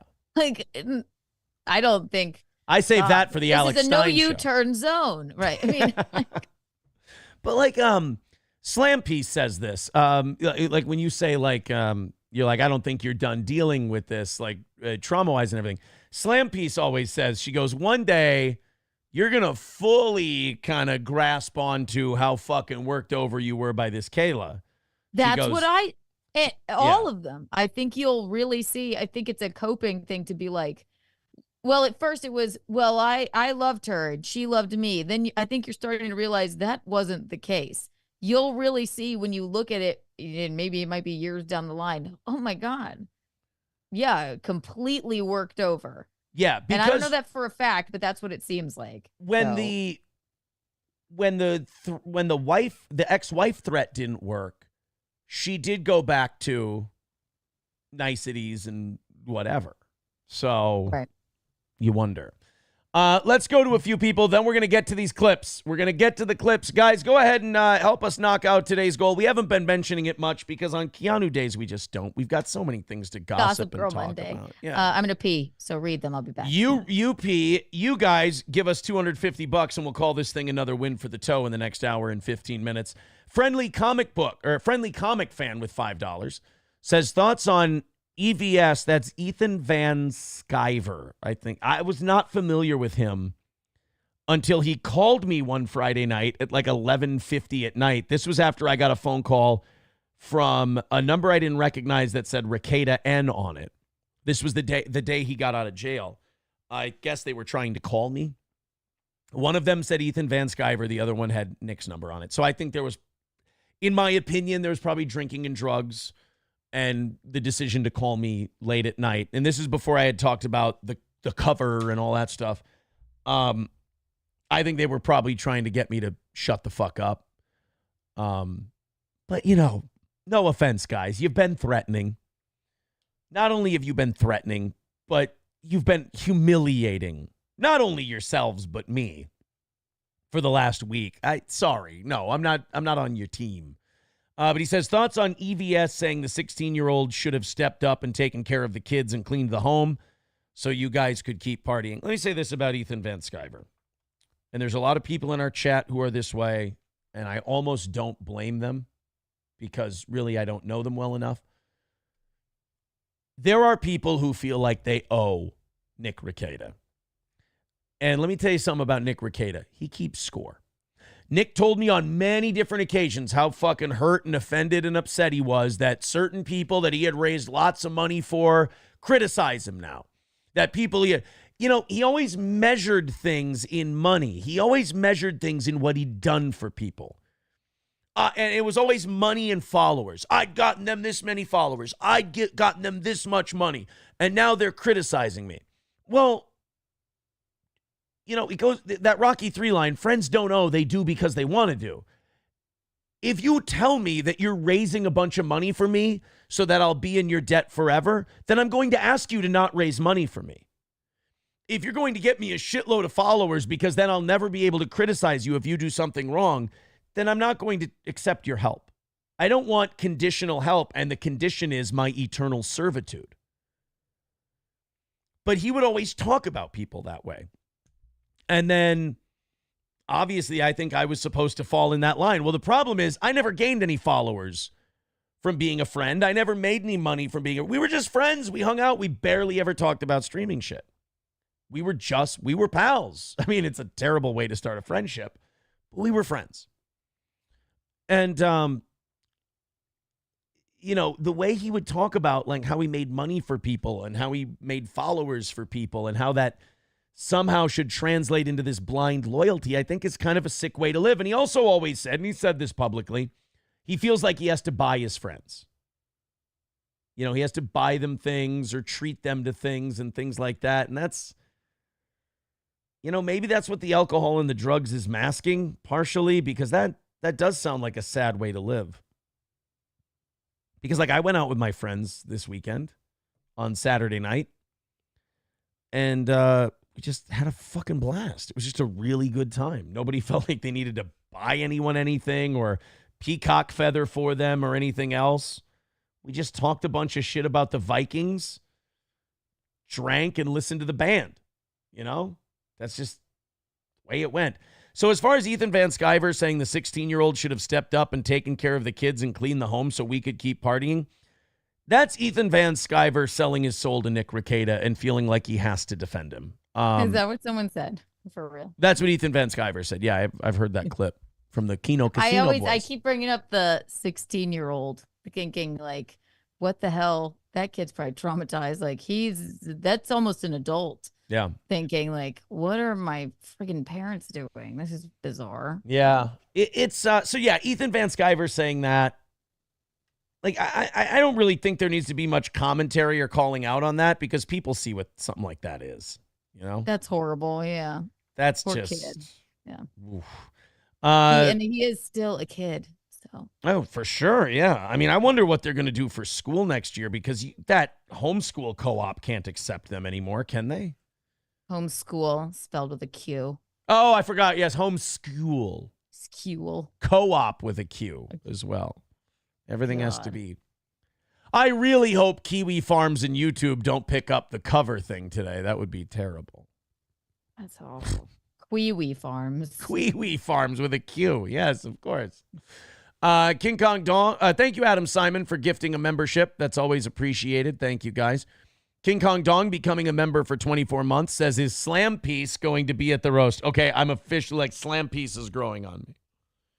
Slam piece. I'm liking. It's what you call somebody that you're just hanging and banging with, right? It's all you're doing, right? We're dating. We're seeing each other every few hanging days. And banging. We're having a great time. We're going to see Colin Quinn. With a Q? With a Q? Oh my God, we had to pay a cover. Oh, my world is Actually, going to Acme Comedy Company and seeing Colin Quinn, $40 a ticket, not bad. I saw him again, it was the coolest thing. It's in the Fat Black Pussycat, where the little stage where he just practiced. It was one of his last specials. And it was like really, really interesting to watch. Yeah. He was great. Very nice man. I've always liked him. Is Slam Piece going to be at the roast, says King Kong Dong. We actually talked about that yesterday. She's like, I don't really want to. She's like, I just don't want to be involved in that world. She goes, I'd like to go to like support you and like be with you and this and that. She goes, but I don't want to be like exposed. If at that point you all want that. us to meet her, obviously we'd be like, great. But it's a very smart gal to be like, no, you know what? Let me not go into this place where there's a bunch of people that love you and hate you. Right. And right. I mean, it'll just be fodder for freaks, I guess. Smart gal. I get it. Thank you guys. 250 away from today. We appreciate that. Go ahead and throw in that whole bunch. And we'll send you a bunch of shirts and shit. 250 is the VIP number. Let's go to these clips. We don't have the Keanu one right away. We got a couple others that I thought were really funny. I don't ever want this motherfucker to stop streaming. I know. Just keep talking and keep getting your hair cut and keep it's you're watching a parade of errors. He looks present. He looks 57. What the He looks hell, man? 57 years old. This is just a guy. Again, you watch these streams and you just go, this is a guy who's going to his locals community so he can hear someone say he's not a piece of shit. This is a guy who's hanging. Again, this is why I can't see unless somebody clips it. I don't even know what locals is. It's like it's Rumble's answer to Patreon. Yeah. Okay, that's a good description because I'm like, what is this locals? Okay, yeah, got it. So he showed people what he'd done in his studio, and what he'd done in his studio was he took down a painting with alcohol bottles on it, and then just set it down. You can still see the painting with the alcohol bottles on it, so he didn't even remove it from the room, and then put up a painting of the Joker, which leaves a shitload of wall space behind him. The Joker. Yeah. Number one, grow up. Number two, it's kind of creepy. But didn't I tell you about the letters? The letters that Nick wrote to all of us? No. Remember? Wait, I thought yes, you did. You did. I was the pugilist. April was the Valkyrie. He was Chaos. And I can't remember what Kayla was. Yes, he wrote letters. Oh my God. Yeah. Sounds kind of culty. Well, what? You mean when you're 42, you're not going to compare yourself to a fictional comic book character? Yeah, I don't think Joaquin Phoenix, my favorite actor in Hall Pass, is walking around actually thinking he's the Joker. Can I say this? You. I think if Nick Rekieta bears any resemblance to a character in the Joker, it would be Robert De Niro's talk show host character. Probably. All right. So Nick is currently fighting felony charges. And, you know, one of the ways you get a good plea deal, Keanu, is you work with the government, you negotiate the terms of a good deal. Mm-hmm. You know, if they feel you're acting in good faith, the prosecutor might be more likely to offer you something good, and the judge might be more likely to accept it. Not Nick. I do know that prosecutors and judges don't like being shit on and fucked with. It doesn't make them want to work with you. It doesn't make them want to offer you a good deal. But again, I don't want to tell Nick what to do because I think he's doing fucking great so far. You're doing great. I think he's doing an awesome job. I think he should do more of these local streams, actually. Because I think he's doing a knockdown, drag-out job of just owning all the haters. This is Nick with a message for his local government that's currently watching him, that currently has him under felony charges, drugs, firearms, and child neglect. This is what he decided to do. And I have a hard time believing that he talked to an attorney before making this statement. As someone that hopes to high heaven, this shit is way overblown. Glad to hear you say you're not going to talk about your case. Like I said, everything I need to say about the case specifically will be said in filings, probably by my lawyer, not by me, because... Okay, now shut up after 14 seconds and stop. Perfect. Done. Yeah, bye. There's your answer. Anything longer than this is going to make you look like a fucking retard who doesn't know what you're doing and is just lashing out because you're a pitiful man at the end of your fucking rope. Anything you say after this is going to fuck you in the ass because you suffer from a very terrible traumatic condition of not being as smart as you think you are. But this is the government's fault. Never trust the government. Never. Oh, right. Especially when they find 26 grams of cocaine in your house. Never trust them. That's the government's fault. That's and the what they government. don't understand is, and listen, I'm not all for, like, you know, huge government controlling everything we do, but this seems pretty cut and dry. Right. So, Like, even if why you're... don't you just shut the fuck up, dummy? Even if you're a libertarian, you subscribe to something called the non-aggression principle, which is you can't violate the rights of other people forcefully. So even if you hate the government and you think they're shit, one of the things that you want your government to do is get drugs and guns out of houses that are full of children. Right. Because that is aggression against the children, having drugs and guns combined. But he's a godly man. He is, and he's aggressively monogamous. He's aggressively monogamous. He went to church. He got up 3 times to do a little blow, probably. But he brought the children to church. Right. With the nanny. And the cover came to church. So criminal case. Can we spell church with a Q? That's reaching. in church. Let's go ahead and let's listen. So Nick says, I'm not going to say anything about my case. I'll only say it in filings. All right, Nick? Wow us with your wisdom. Because it's a criminal case. But, you know, that'll all happen when it happens. Again, all of the nervous laughter and the inability to... He has nothing to say. There's no reason he should be live streaming. He's doing this because being alone with his thoughts is fucking terrifying. Right. Being alone with his wife and his girlfriend is fucking terrifying. If you know, you'd think he'd trying to be alone with his kids, but No. kids with a Q. Kids. They're like, they're like, this is great. If they're not there, and we don't know that they're not there, right? Yeah. Oh no, they can't be there. That's a fact. I believe in cases like this, either he can't see his children or it has to be supervised. Okay. That would be the... He probably doesn't even quare to do that. He doesn't quit.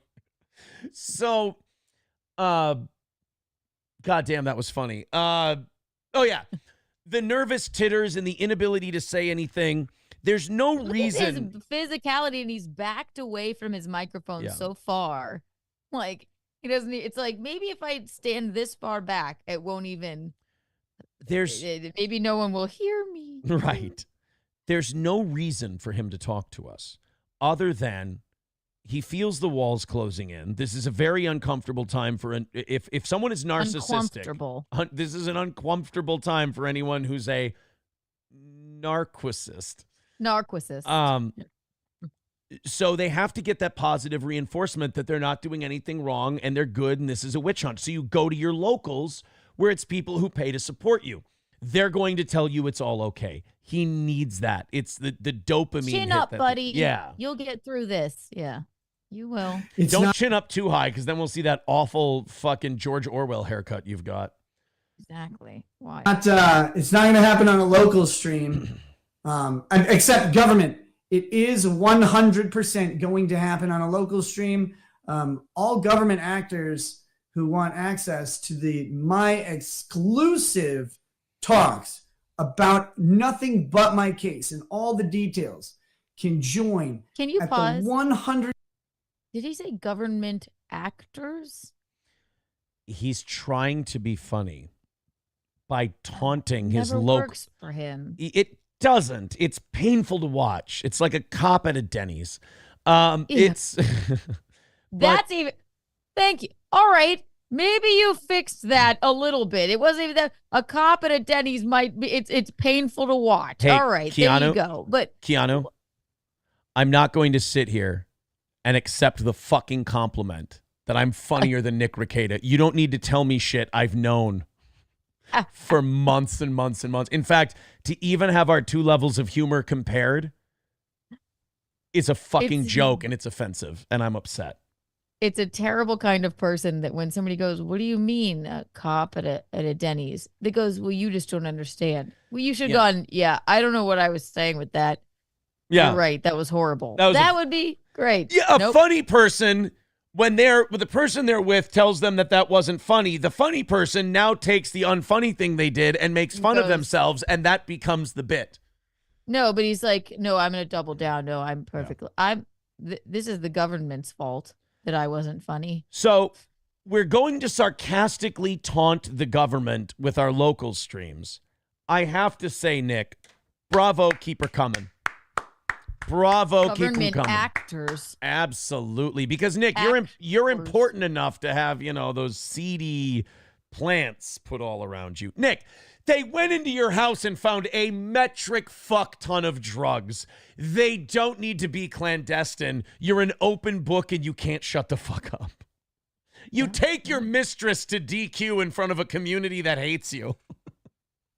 I mean, I'm sorry. You're just getting a blizzard. Yeah, I'm sorry, Arthur Fleck, but you're not as fucking mysterious in the criminal mastermind that you think. You know what you do if you're facing felony charges, by the way, Keanu? You hang up a picture and compare yourself to a super criminal.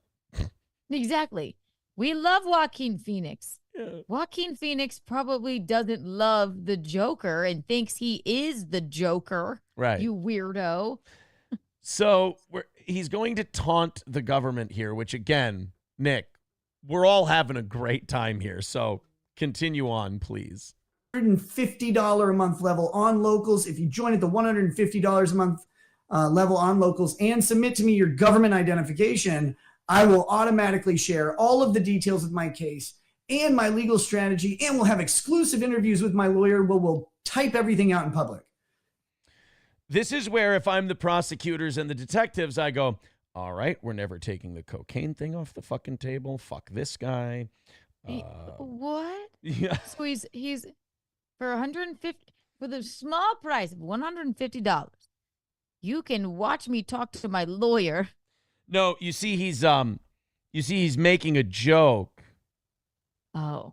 About See, I don't get it. I don't get it.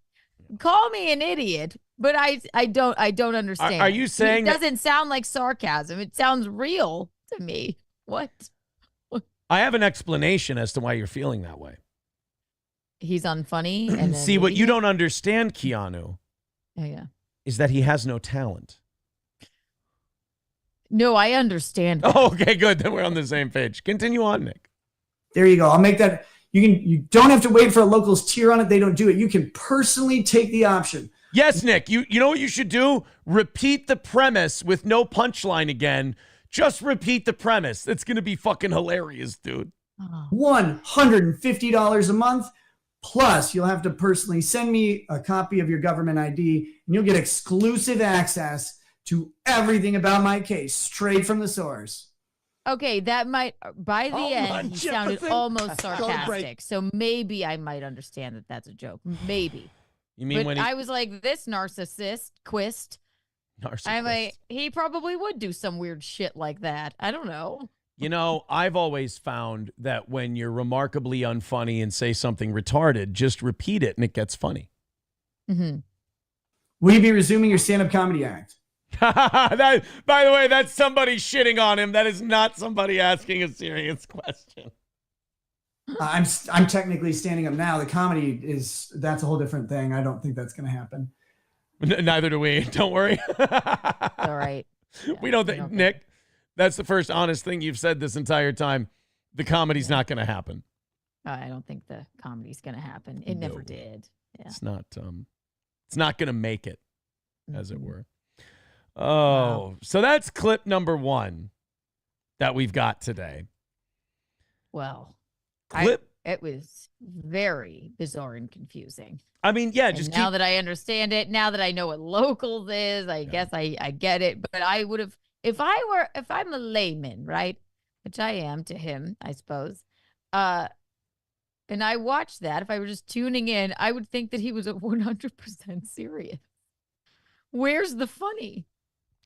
I don't get it. That is the perpetual question of a Nick Rekieta live stream. Here's the funny. When he's fucked up out of his mind and making an asshole out of himself. That's funny.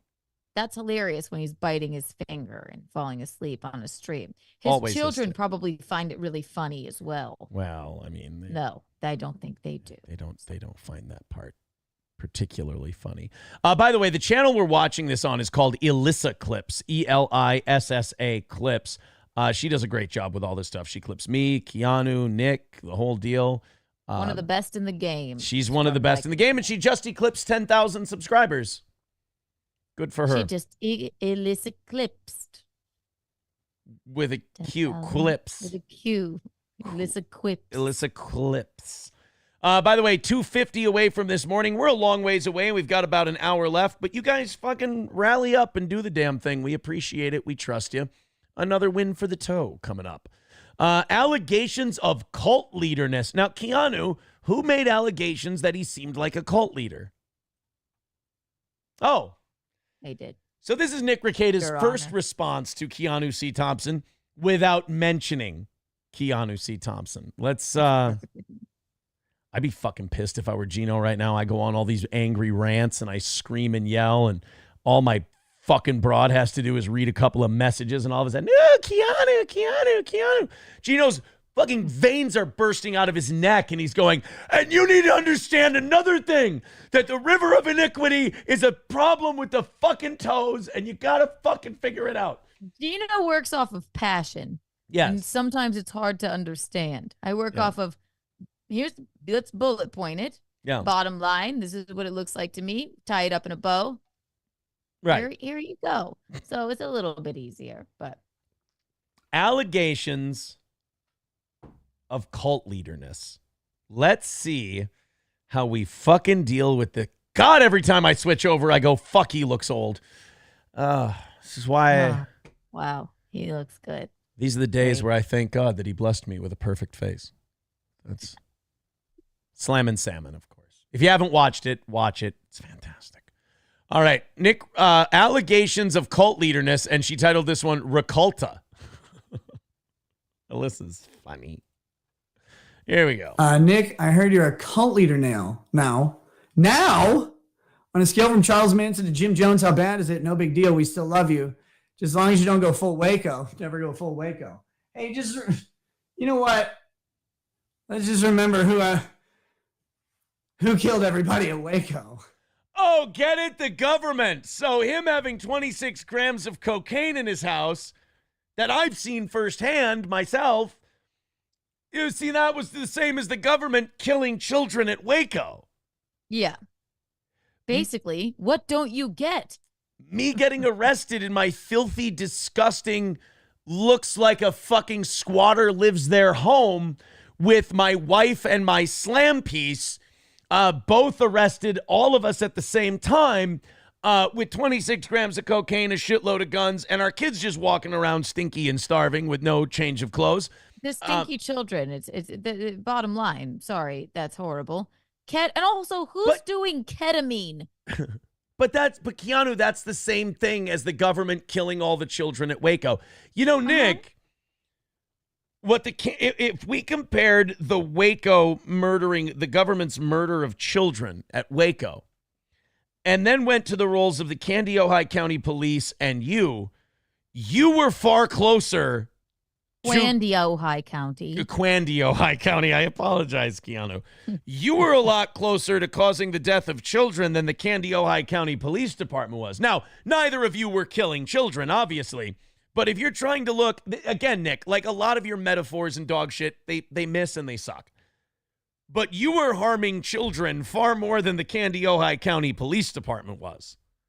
So if you're going to make the argument, like, who killed all the children at Waco? Yeah, the government. So what a piece of shit you are that the government was less harmful towards children in your case than you were. Uh-huh. And by the way, who was harming the children at Waco? Well, there's pretty good allegations that David Koresh was molesting them. So him too, like both of them.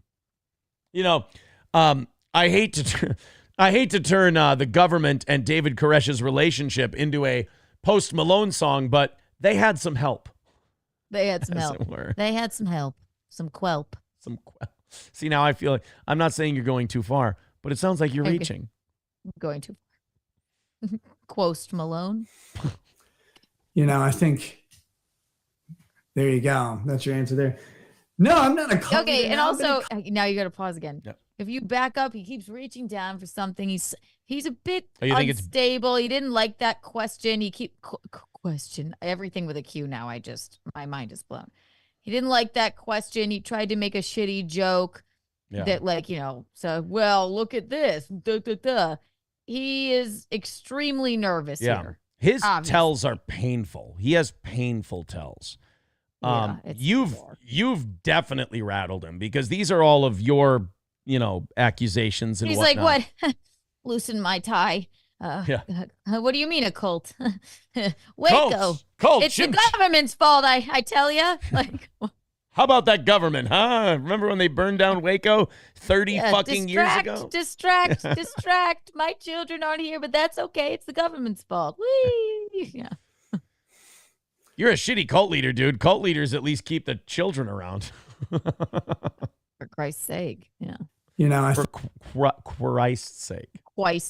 For Christ's sake. I think there you go. That's your answer there. No, I'm not a cult leader now. I've been a cult leader forever. Anyway, cool. Oh, you missed that here. There you go. That's your answer there. No, I'm not a cult leader now. I've been a cult leader forever. God. You know what's really good when you're facing accusations and you're under charges? Sarcasm is always good. Nick, don't ever stop doing this. Keep doing these fucking local streams. They're just add another 6 months onto the sentence every time you do one of these. Yeah, they must just be looking at like, is he retarded? Like, and then they look at the haircut and they go, guys, he's retarded. Yeah, actually, we should feel really bad. Yeah. He's pretty retarded. Yeah. Yeah, the detectives and the prosecutors have to be watching this stuff and going, he knows the cameras are on, right? Like he knows this is recorded and we can see this. Recorded. Oh, God. No, I hope the Candy, because there may or may not be steel toe listeners in the Candy Ojai County government. And I would love if like one of the discussions at the police station today is, guys, did you hear about cover? I know. They're like, why is this man making it so easy? Like, seen allegations of cult leaderness, and I was like, I've watched documentaries on cult leaders, and those guys are like way good at it. Like they're really good at it. And I know I'm doing something wrong. You know, you have no idea how accurate what you just said was. Thank God for Freudian slips. I know I'm doing something wrong. That's the closest this motherfucker's ever come to admitting that he's done anything wrong. I know I'm doing something wrong because my cult didn't work. Also, I compared it to a cult. I didn't say you were a cult leader. Who would follow you? They compared your personality. We said that broken women will follow you. That's about it. Right, like my friend April, who was broken down by you. So again, Nick, I compared it to it, but that's not. I'm not saying you have a full. You don't have to, go to the post office and say I would like to start a cult. Like, I mean, it's not that. I'm just saying it's pretty culty the way you're acting, and my friend April is definitely been influenced by you. That's where the comparison comes, you stupid fuck. Yeah, okay. Nick, I influenced her and she took up golf and Vikings games. Yeah. Oh, boy. Sorry, buddy. I got the A side, you got the B side. Sorry about that, pal. I know, like, I am definitely a cult leader, but I know I'm just like, I'm working at being better at it. Like I'm really taking some time to work on myself to kind of figure that out. Cause those guys, they have like conferences and shit. They get these giant, like, This is the Denny's joke again. This is like, it's bombing, it's terrible, so let's just lean the fuck in and keep. This is the Denny's cop joke. Instead of saying, "Oh, I'm grossly unfunny," no, Yeah. it was funny, and you don't understand. Nick, Okay. let me tell you something. Don't stop. Just keep going. More and more of these. In fact, I don't think you're doing enough of them. I agree. I think you've got to do more of these for sure. I think you like, should. you watch the documentaries about those, about the cult leader, or about like the cult conferences and the shit that they did, like that Nexium stuff. And you're watching, you're like, oh my God, they had like these huge conferences where they'd rent out these giant like forest complexes with hundreds or thousands of people there. They're all paying. And I'm like, It's time to stop making decisions, buddy, okay? Can we start the story now? Who fucking cares? how'd they figure that shit out? How did they do that? So, but it's, yeah, I'm trying. Fuck off and shut the fuck up. It's just, I've never seen someone so bad at all of it. All of it. Like, it's just, he's bad at all of it. I can't pick out one particular thing. He's overwhelming us with suck. I don't know why he would be doing this. But don't stop. Again, because Nick, I have to say, we're all having a really good time. Yeah, it's definitely not a rocky time. It's a lot of fun, I have to say. It's wild. I'm enjoying your downfall. Even while my own life is still picking up the pieces slowly but surely. I'm enjoying I don't mind you enjoying his downfall. I don't give a fuck about him. I hate that. I just hope. I mean, it's hilarious to watch him. I wonder what April's thinking at night. April and Kayla I wonder. Yeah. April and Kayla are the ones doing it right. Yeah, staying quiet. Oh, I mean, what they should do is be cooperating with CPS and working on getting the kids back. I mean, they need to do more if they're not doing that.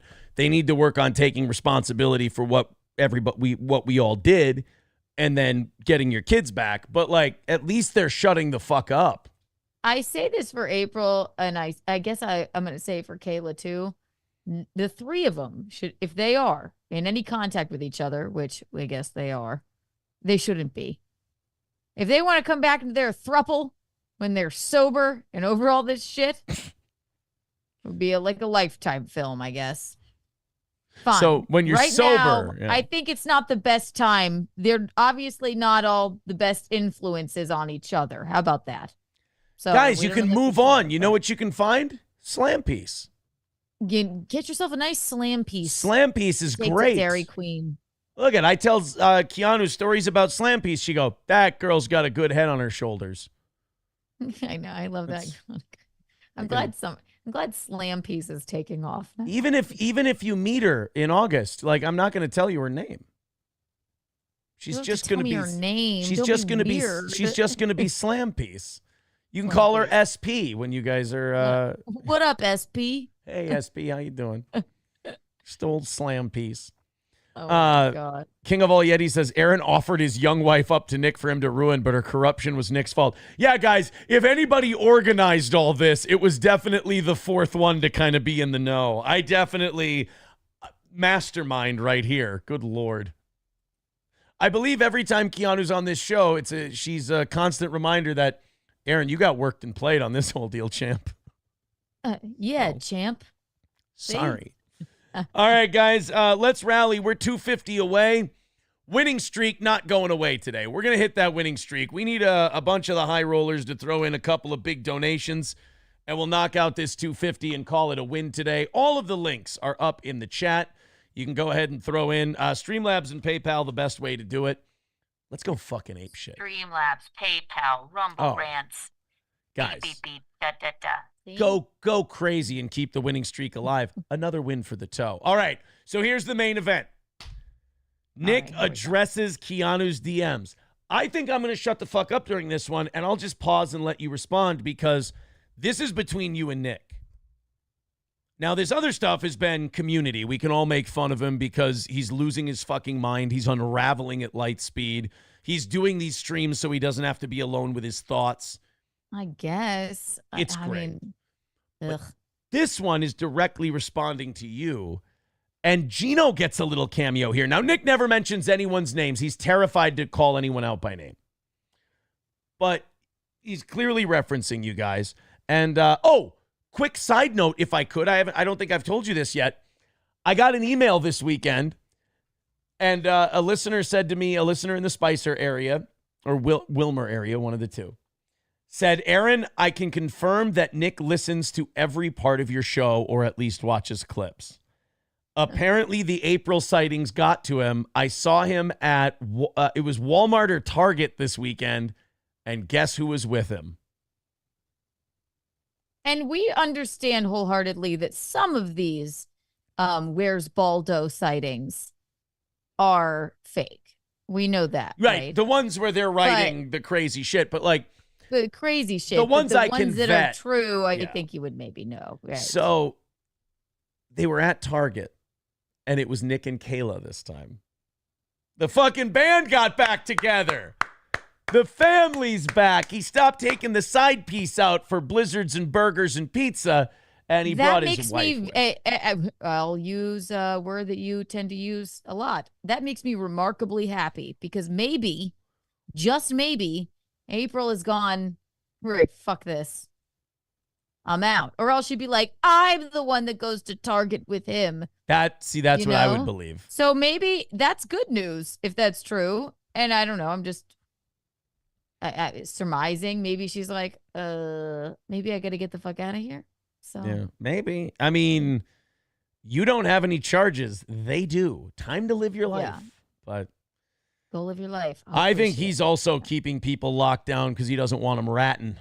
I think. Yeah, so he's like, April, you stay home or in the pool house or guest house or whatever house is on my property or whatever. Kiwi Farms. I got to take Kayla to Target to show that.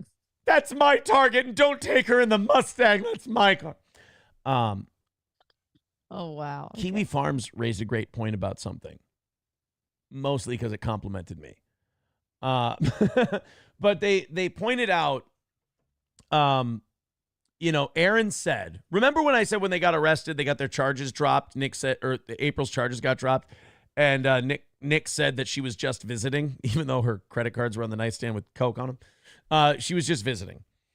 And I said, you watch, Nick's going to hold this over her head like he's her hero and he saved her. I mean, forget the fact that he got you fucking arrested in the first place and on this substance in the first place. Really gives a shit about you.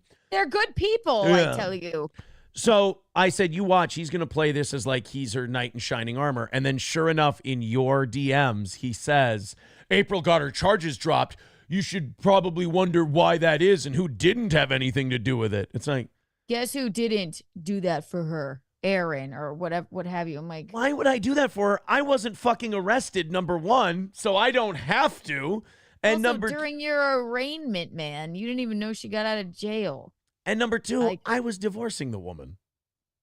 How many guys do you know divorcing a woman who's like, yeah, I should probably step in and save her hide?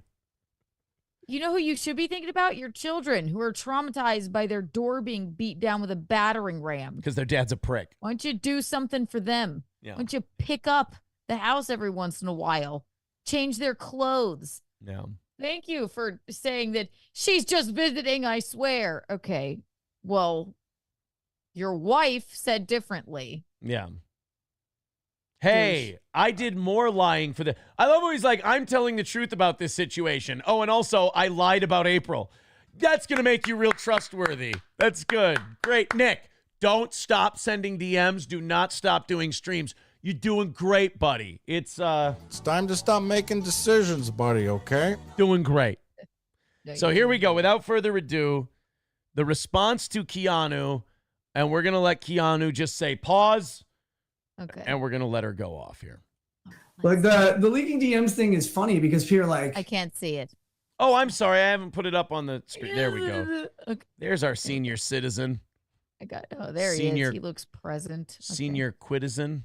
Nice Hollister shirt, homie. Okay. All right, here we go. Like the leaking DMs thing is funny because people are like, look at these DMs. It's like those DMs are literally just saying, hey, your friend doesn't trust you because you're airing all their shit in public. Like you say you want to talk to your friend, but anytime that anything comes up, you're just airing her shit out in public. Like, no, I didn't. I never read. I read maybe a part of maybe one of April's texts, but I'm not airing any of her shit out. None of it. Literally none of it. Hey, he wasn't like, hey, buddy, you wonder why your friend doesn't trust you. No, it was, hey, Keanu, this is what Aaron did. And I'm the supervillain, but if I'm the supervillain, he's also a villain. And also, fuck Aaron again. I mean, that's all it was. You're wondering, and I have been trying to get her to talk to you. I was just concerned that I hadn't heard from her. I'm not airing anything out. She's told me nothing. She has told me nothing other than, which I think is public knowledge, that she was like, this isn't what I wanted. Aaron's been nasty and all of this. And then she told Gino, my fiance, but it's not me, that the Ricadas are good people. And that was concerning. But I never went and read her messages because I didn't have any from her. Right. So that makes no sense. It wasn't a very casual, hey, you wonder why your friend doesn't trust you. Fuck off, loser. And I didn't leak them. I read them. Maybe I will just post them, but I don't know. I feel like it's beneath me, but yeah. Go on. It was a 6-month process. Like, she hadn't heard from her friend. And one thing about addiction and people who enable addiction is that they cut you off from the people you care about.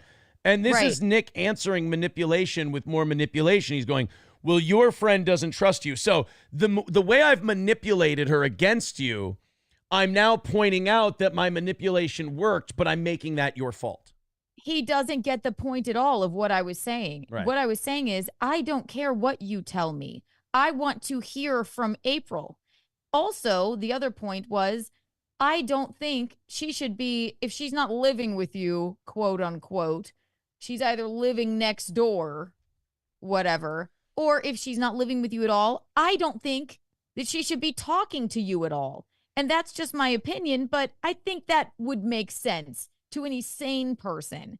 That's all I was saying, and that's all I kept saying to him. So yes, the message starts out with, let's just go back to it.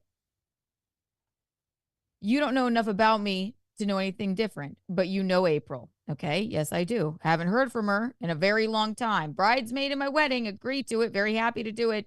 Haven't heard from her since, basically, other than a couple of texts. Aaron is flat out lying. That's the first thing. It wasn't, hey, buddy, I was just trying to tell you, maybe your friend doesn't trust you because you keep airing her stuff out. Yeah, no. the first thing he does is try to defend himself. Right. Yeah. Not her. Nothing. Exactly. All right, go ahead. All right.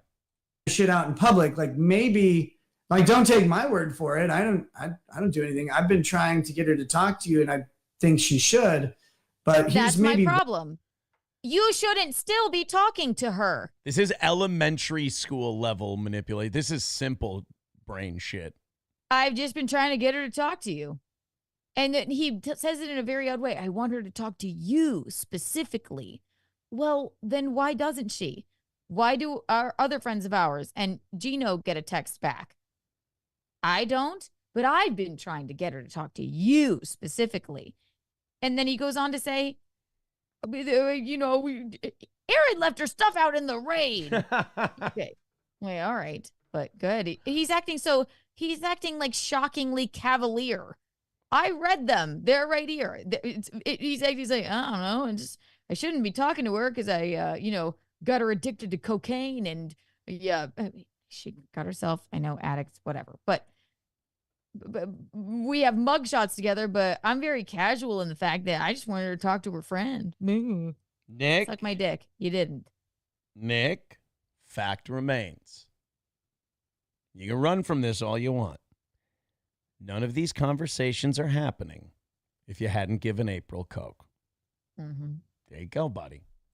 Why she doesn't want to, and the person who wants her friend to talk to her says, see, and then airs it all out in public. It's like, all right, I mean, I guess. These are messages from you, douchebag. They're not messages from her. Yeah. That's the bottom line. That's what I'm concerned about. If this is the only way I can get her to, like, I don't know, hear me, but I'm not airing anything out about her because I don't know what the fuck is going on with her. All I have is you, cult leader, telling me what's going on, and that you're still talking to her is concerning. These are messages from you. I'm not airing anything out of her at all because I don't know, which is concerning anyway. So he goes, oh, maybe because you're airing her laundry, and then I send you DMs and you leak them, and I go to her, see? So, which is it? Are you telling her she should talk to her, or are you just going to her and going, see, I was right, I told you she'd leak the DMs? Nick, you can't even keep your own bullshit straight. I'm airing out what? Nothing. They're airing Nick, from her. Nick, they're DMs from you. They're not DMs from April, unless...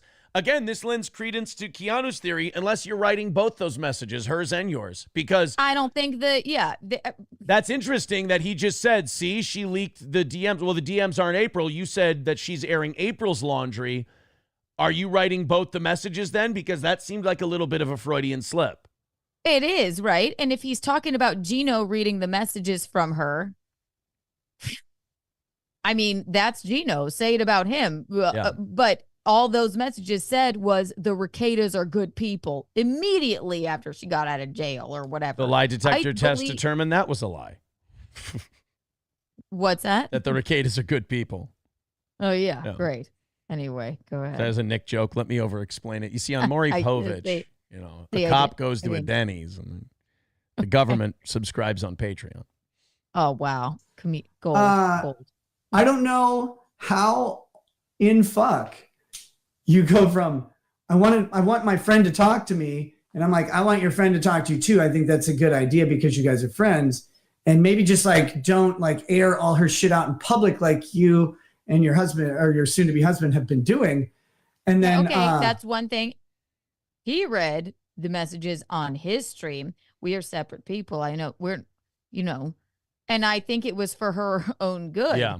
But it remains to be seen if those messages are actually even from April. Those ones I think were. Right. The ones that he got after that, which I still didn't get, completely different. Yeah. Sounds like him. So that's my theory. I'll say this, like his little Babe in the Woods act is complete horseshit. Which is it, Nick? Are you the Joker? Are you this really smart fucking with it 2 steps ahead guy? Or are you, I'm just this guy who sent you a message and I want her to talk to you too? Even though I want her to reach out to you. Yeah. You shouldn't want anything for her. Yeah. You should leave her the fuck alone. You, if you were a good guy, Nick Ricolta, would go, you know what? Even if she can't pull herself out of this situation that you dragged her into, he would go, okay, we shouldn't talk right now. Yeah. We should have no contact. Nick, I know this got all messed up. Nick, I know Let's you not like to talk. be the hero in your own story, but the facts are the facts. And we, all of us, we all helped ruin that woman's life. Like, you got to take responsibility, buddy. We all played a role. And to keep talking to her is incredibly irresponsible and just downright it's just gross. I am no good for April. April is no good for me. You are even worse. You know who she might reach out to if maybe you cut her off and said, I'm going to be the good man here and not have any more contact with this woman because I basically ruined her life. Yeah. You know who she might reach out to? Me. Yeah. And here's what Nick's terrified of. She leaves the compound. She starts talking to you. You start helping her. Quampound, sorry. She leaves the cover of the compound. She starts talking to you. You start kind of telling her the hard truth, and she's like, "Oh my God, what the fuck has happened to me?" That's what Nick's She's terrified still of. not in her right mind. But That's yeah, what Nick's again, terrified of. addiction's a bitch, and they're both going through it, I guess. Yeah. Maybe. I don't know. He looks terrible. But he's looked terrible for a long time, so who knows? Never been a handsome man. And then they're like, look at this, and air all this shit out in public. Okay. I mean, if that's some big revelation that I said, maybe like, here's a way you could try and talk to your friend, and then they did the opposite of what I would think someone. What you say? Oh, whoa, wait a minute. Way to pull up the nose of the plane at the end there, old Rackets. He goes, maybe if you, then you do the opposite of what I told you to do. Because I am a godly man and I know better than you. Nick, you almost spoke the truth. God, Nick is allergic to telling the truth. He's fucking allergic to it. He got that close. Maybe I told you how I would get her to respond to you, or then you go and you do the opposite of what I told you to do. Or I mean the opposite of what I think would be. Oh, right. What I Nick. think is best for April. I'm airing out. I'm like, I'm not airing out anything, you douche. Yeah. She aired I out haven't heard from her, so how could I be? Nick, I know you're upset and you don't like women very much, and you're upset that a woman called out your manipulations because you're not used to dealing with people like Keanu, and I mean that as a compliment. Right. You're not used to dealing with people like her. And so now you did, and you tripped over your dick and balls and looked like a fucking idiot. So now you're trying to spin it as you're the good guy. Nick, there ain't no spin in this one. You got caught trying to pull bullshit. You got called out, and now you're misrepresenting all of it. And I think that, and to quote a friend of mine, I won't even say it, I felt like he felt like this was going to be his press release. Yeah. Because he goes, and I knew they'd get leaked. Yeah. Did I post them anywhere? No.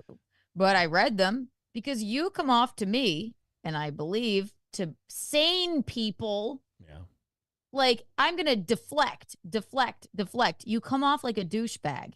This has nothing to do with, hey, Keanu, just in yours and April's best interest. Maybe if you just stop talking about her, she'll reach out to you. I'm just trying to be a good guy. No. It was 100 paragraphs about how you're an asshole. Then it says, peace to you, Keanu. Suck my dick. And I've been encouraging her to reach out to you. Again, I'll say it once. I'll say it again. You shouldn't be able to encourage her to do anything. You psycho. That's insane. If you were a good guy and a rational guy and atoning for what was going on, you'd say, April, as hard as it is, we can't speak right now. Yeah. Until all this is over. And maybe not even then. And Nick, I can't speak for Keanu, but I mean, I'm just doing this because I'm having a good time watching you struggle. Not having a rock. That I said, maybe like, here's a way you could try and talk to your friend. And then they did the opposite of what I would think. Oh God, I love that struggle. That is perfect, Nick. Trying really hard to be honest and then choking on the words like ashes and then spitting out the lie. He wanted to say, and then you do the opposite of what I told you to do, you fucking girl. Yeah, you stupid bitch. God. Try and talk to your friend, and then they did the opposite of what I would think someone rational would do. I mean, okay, if that's a big... what he thinks someone rational would do, Keanu, you emotional broad. Yeah, you're not rational. You're not rational. You're insane right now. Addiction's a bitch. The people really care about you, man. Me, I couldn't care fucking less. I could not care less. But people, your closest, best friends, the ones that are doing the right thing for you, are calling you out on your bullshit, and you're not. You're like, all right, but you have nothing. You know what? Focus on your kids. Leave April alone for now. It might be tough. She might hate you. I'm sure she hates me right now. But when she comes out of this, she'll go, saying when she does, because that's how I'm feeling and hoping and manifesting. She'll go, wow, yes. Shouldn't have been right. Mugshot. Okay. We need to part ways. That's all. Nick, and my whole response to the thing is, quite frankly, and I mean this, Slam Piece and I are going to Colin Quinn on Saturday. That's Another win for the quo. the quo. Own. All right. I wrote all those DMs figuring it was highly possible they'd get released. Oh, see, he's the Joker. I did it on purpose. I did it. I sounded like a fucking psychotic, coked up retard on purpose, guys. Nick, that would be my get released. I did that on purpose. That's what I told that terrible joke about Denny's on purpose because I knew that it would be so unfunny. People would say something about me. Nick. The fact that you thought those would get released and you still wrote them that way, that would be my best kept secret. I would not admit that because you looked like a crazy asshole. And it was around Coke 30 that you told us that you sent those messages. Right. So I'm not really worried about what I said. I stand by all the fucking things where I'm like, hey. You called me a fat retard, though. You stand by that, you bully. That sounds like somebody who has like a, is very grounded and normal. Yeah. Some fat retard, which is funny. Which, again, might be the only funny thing he's ever said. Again, fat retard doesn't change the facts of the things I'm saying. Again, I'm humiliating you and making fun of you over and over, day after day, because I'm having a great time. What? It's not having. I stand by all the fucking things where I'm like, hey. You say this is your girl, and like you're not giving her a good reason to talk to you. That's not what you said Well, what do at I? all, you douche. I just said okay. Here's a part of it that I'm like, AA attending Aaron drinks on his show and tweets pictures of alcohol. Why is he attending AA? I'm like, not. He's not even in AA. It's a labyrinth of a message, right? Yeah. And I just said, my bottom line is this. I don't think you guys should be talking. That's just my opinion. And also, it's not AA.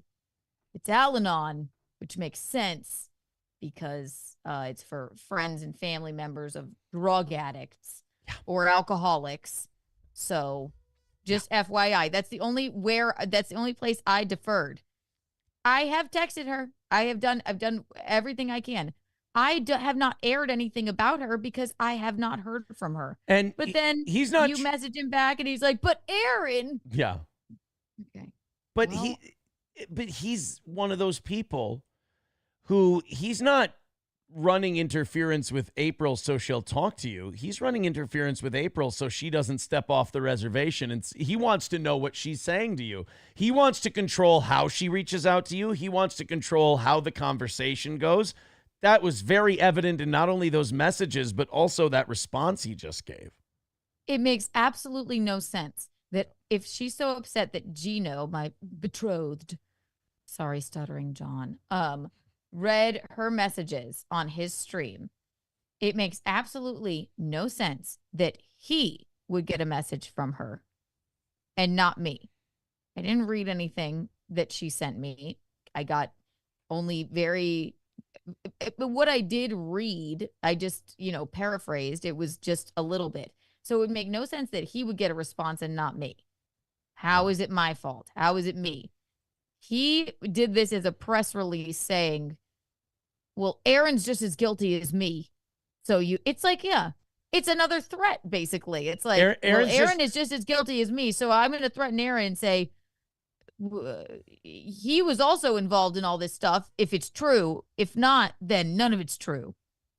Okay. Well, hey, Nick, do it for me. Dumb thing to say, because I stand by. Not only do I stand by it and say it's true, I go, and I'm a piece of shit for doing it. Nick, I'm admitting I'm the bad guy in this story. And now you're handcuffed to me now. So don't sit there and go, he's lying, because the other person you're handcuffed to is going, no, I'm not. I'm a fucking piece of shit. I did terrible things. You were there, remember? No, he's lying. He's lying. No, I'm not lying. He's like, we both are garbage. Like, we both scandalized our marriages, our children, did drugs, like, both terrible human beings. Yeah. Like, it's just not, it's not the same thing though. It's not, but for the sake of like what he's doing in those messages. You're not the same as him. Right, but for the sake of what he's doing in those messages, He's acting like if he goes, or he's lying, like I'm going to go with the, oh yeah, I'm lying part. No, I'm going to go with You're right. I am lying. I'm not. None of it happened. No, I'm going to sit there and I'm going to go, no, the first thing he said, totally right. Don't take it from me, you guys. Take it from Nick, who just said it. That first one he said, that's the one.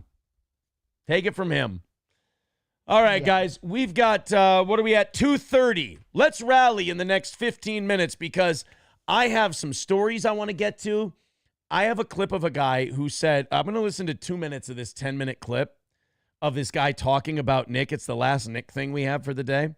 Woohoo! You're going to love this, Keanu, because I want you to catch what I caught. I hope you do. It's about 2 minutes into this video where the guy points out what he thinks might be the worst part of this whole thing. And it's definitely not the worst part of this whole thing, but it's very funny that this guy thinks it is. He actually did a really good job.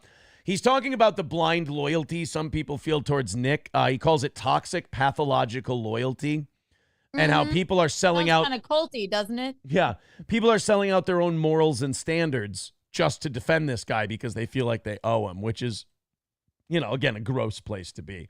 Here's what Elza Belza says Nick's nightmare would be if April said the wrong thing. Yeah. Yeah. She has not. She's been radio fucking silent, basically. Yeah. Text with friends, I guess. Yeah. That I'm not even sure are her. Yes, those are claws I'm throwing away. So, guys, in the next 10 minutes, let's knock out that 2:30. Let's keep the win streak alive, and let's call it another win for the toe. Click on that Streamlabs, PayPal, and Venmo link, and let's do that. And I'd like to get another win for the toe. Another win for the quo. Or we get off to a slow start on a Monday and we take a little half hour off. Who knows? But let's go to this guy. His name's Darren Kern. Go ahead and follow him on YouTube. And this Darren Kern did a black and white video talking about toxic pathological loyalty for Nick Rekieta. But about 2 minutes in, he says what might be the worst part of all this. And if it doesn't make people laugh the way it made me laugh, I'll know I'm either the weirdo, too close to the situation, or both. This is, again, Darren Kern. Guys, throw in a bunch of money. Let's get remarkably stupid with our money and throw it to the toe and get another W here today. Here we are. Hello, everyone. I'm still sick, so apologies for the nasally voice. He's on coke. He's on fucking coke. Sorry, I'm just triggered. It's not you, Darren. You're not on coke. It's a sinus infection. It's a sinus infection. I apologize. One of the things I've not really done in a long, long time on this channel is gotten in the middle of not gotten in the middle because I'm nobody, but I mean reported on e-drama stuff, YouTube niche celebrity stuff. I used to be into that way in the early Gamergate shit, and I realized it didn't go well for me that often. But I just wanted to comment on this Nick Rekieta thing. Because even though I try not to waste your time with stupid bullshit, I waste my own time on my own, recognizance on stupid, cringe, internet blood sports, downfall of an e-celebrity shit. This is why I said it's 2 minutes in. He's just giving us a lead in, just letting us know why he wants to do this. I love that. I love lol cow shit. I do that in my recreational time all the time. So why again, I would tell another internet person that would be the biggest kept secret I have, but continue on. But I'd be wasting your time with something that I think, everybody should just choose to waste their time on. I don't like bringing superficial niche celebrity bullshit into conceptual stuff. When Say I'm the trying funny to change thing. your mind at a core level about issues. Well, that's what I want to talk to you about in relation to this Nick Rekieta guy. If you're familiar with him at all, you know that he became famous That's what everyone has to say. I know no one will know what I'm talking about, but you would have to Google it. Yeah. But I have to get this out of my system. It's like my poor mom goes like, okay, but why are we talking about it? I'm like, I know, but I have to say it. I have to, for the people that know, they know. But yeah I mean, I get that. You know that he became famous trying to save Vic Mignogna from Funimation slander, fucked that up. Then he became much more famous covering the Kyle Rittenhouse trial, and then way more famous, just astronomically like mainstream famous, covering the Johnny Depp trial. And then Nick Rekieta developed alcoholism. Very obviously, that can't be called slander when you're watching the guy drink a fifth of whiskey every night on stream. That's alcoholism, straight up.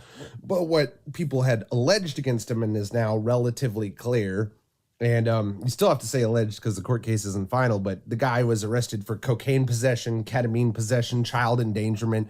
You're finding out that this guy is a cuckold and a swinger, and all his stuff about family values was a lie. All his stuff about monogamy was a lie. All his stuff about loving anime was a lie.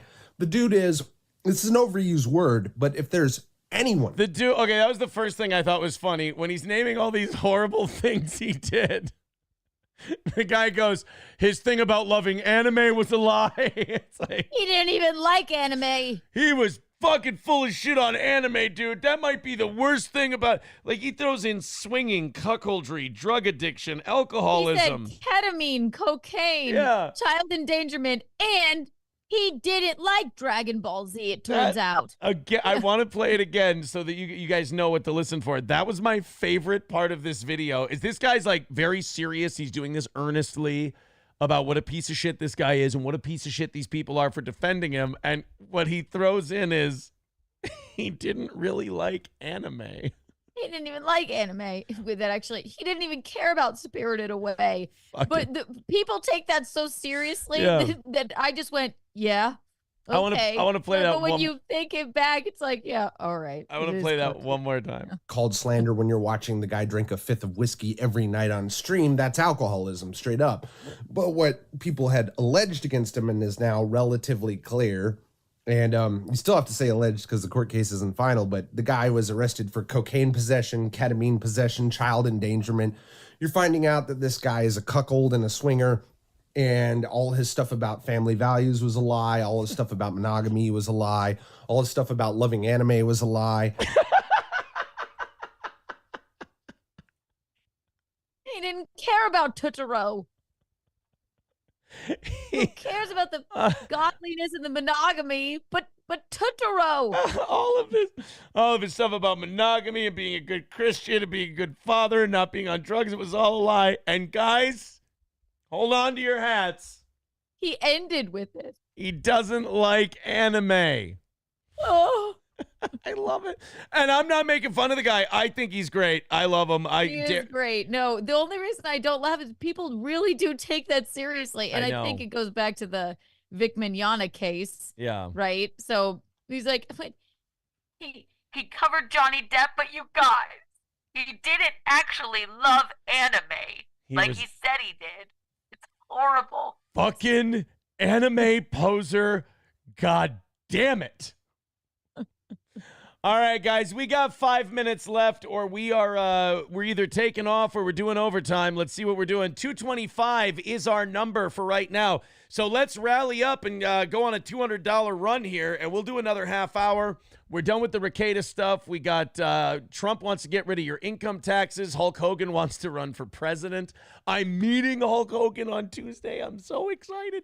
We can get to all of that. And we've also got a bunch of other goofy shit to watch for overtime, but we need to go on about a $200 rally. So click Streamlabs, click PayPal, click Venmo. Let's go on a giant run here and knock this thing out. We've been very goal lax today just because I've really been enjoying the subject matter we have on today's show.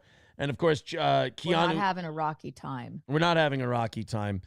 Johnny's suspended from YouTube until Thursday, so Keanu will be back Wednesday. I'll do the show solo tomorrow. And then it'll go Keanu, Johnny, Gino back on Friday. But let's get that 200 in, and let's go do overtime and make it another win for the toe and keep this ridiculous win streak we have going alive. Dr. Silverwolf with $5 says, I have stories. We're moving on. Here's more Nick shit. I'm getting closer to Kurt Cobaining myself with my 50 AE. Every day you talk about this. I'm sorry, but people want to hear about it. I'm really it's like sorry. my poor mother going like, why are we talking about this? People, I'm like, I know. People love this shit, and I'm really close to it, so it's it just kind of fits. I'm sorry. Johnny, go ahead quickly. Yeah, one, I kind of agree that maybe we covered it too much, but two, Are you telling me after all of this that's come out that I'm finding out right now that Nick Rekieta doesn't give a crap about Kengan Ashura or any of the other amazing, no anime at all. No anime at all. I'm sorry. No anime at all. It was a what farce. the hell? I'm sorry that I broke the news today. This This is man the needs most to burn. heartbreaking thing I've ever heard. I'm going to let you go. I shouldn't be talking and driving and feeling these emotions at the same time. No anime. What the? All right. Who is who anymore? I'm sorry. Right. I apologize. There's Johnny. I know Johnny's getting sick of hearing about it too, but people are allowed to leave me alone and let me do the show by myself if they're fed up with it because I'm having a great time. Unquenchable Fire with $5 says Keanu has been keeping it real lately. I'm back on Team Steel Toe and Melton the Scoundrel is finished. Uh-oh. Who would have thought Melton the Scoundrel down for the count because he's running from Stuttering John. 225 is the number for this morning. Let's go into PayPal, Streamlabs, and everything else, Venmo, etc. And let's get those numbers up, guys. Oh, man, we are blank in the old PayPal. Everyone is saying fuck off to Steel Toe this morning monetarily. We'll watch the show. But It's me. I know. fuck the money. Well, we've been on a crazy streak lately. I want to see that streak continue. But as we have 2.5 minutes left, it looks like unless a miracle happens in the next 2 minutes, we're going down in flames today. True. And listen, Gino is Oh, Oh, there he is. Nick Rekieta never cared about anime. God. We have. Everything is a lie. I didn't realize the news that we were going to break today, and I'm really sorry. I guess I'm not close enough to anime to understand how that was going to impact people, but People really care about it, and if his intention was to shoot an arrow through our hearts, bullseye. 225 is the number. A little over a minute and a half left. We need your help, and we need your help badly if we're going to do a half hour of overtime. Otherwise, Keanu, who's been traveling all weekend, will get a half hour off. I'll get a half hour off. I mean, sure, we'll make no fucking money today, but look, if you got a win streak that spans months and months and months, you got to take an L every once in a while. But if you guys could soften the blow, I'm certainly not above begging. Again, there's all the links in the chat. They're also pinned to the top of the page. Guys, at least make it a fucking fighting chance here. Jesus, I didn't say we had to just roll over and show our bellies. Fuck. This is really a shitty start to my week, but that's the problem. It's been a fun show. It's gone by like crazy. And the fucking, what do you call them? Coffers are empty today. No. 45 seconds left. It looks like a $225 haircut for the old toe. You got to get humbled every once in a while, or somebody could just show up with $200 at the very end. That would be fine. That would be awesome, you guys. Doesn't look like it's happening. I'm just kidding. 30 seconds. Nothing. 30 seconds to go. I want to thank you guys very much for being a part of today's show. It looks like the win streak is over. It looks like we have to start a new one tonight for the evening show. What do you do? It was it's hard for me to feel bad about this, guys, because I feel like it was a really good show today. We appreciate your time. Keanu, you're back tomorrow on your own channel, youtube.com/Keanu Thompson with Untoward Tuesday.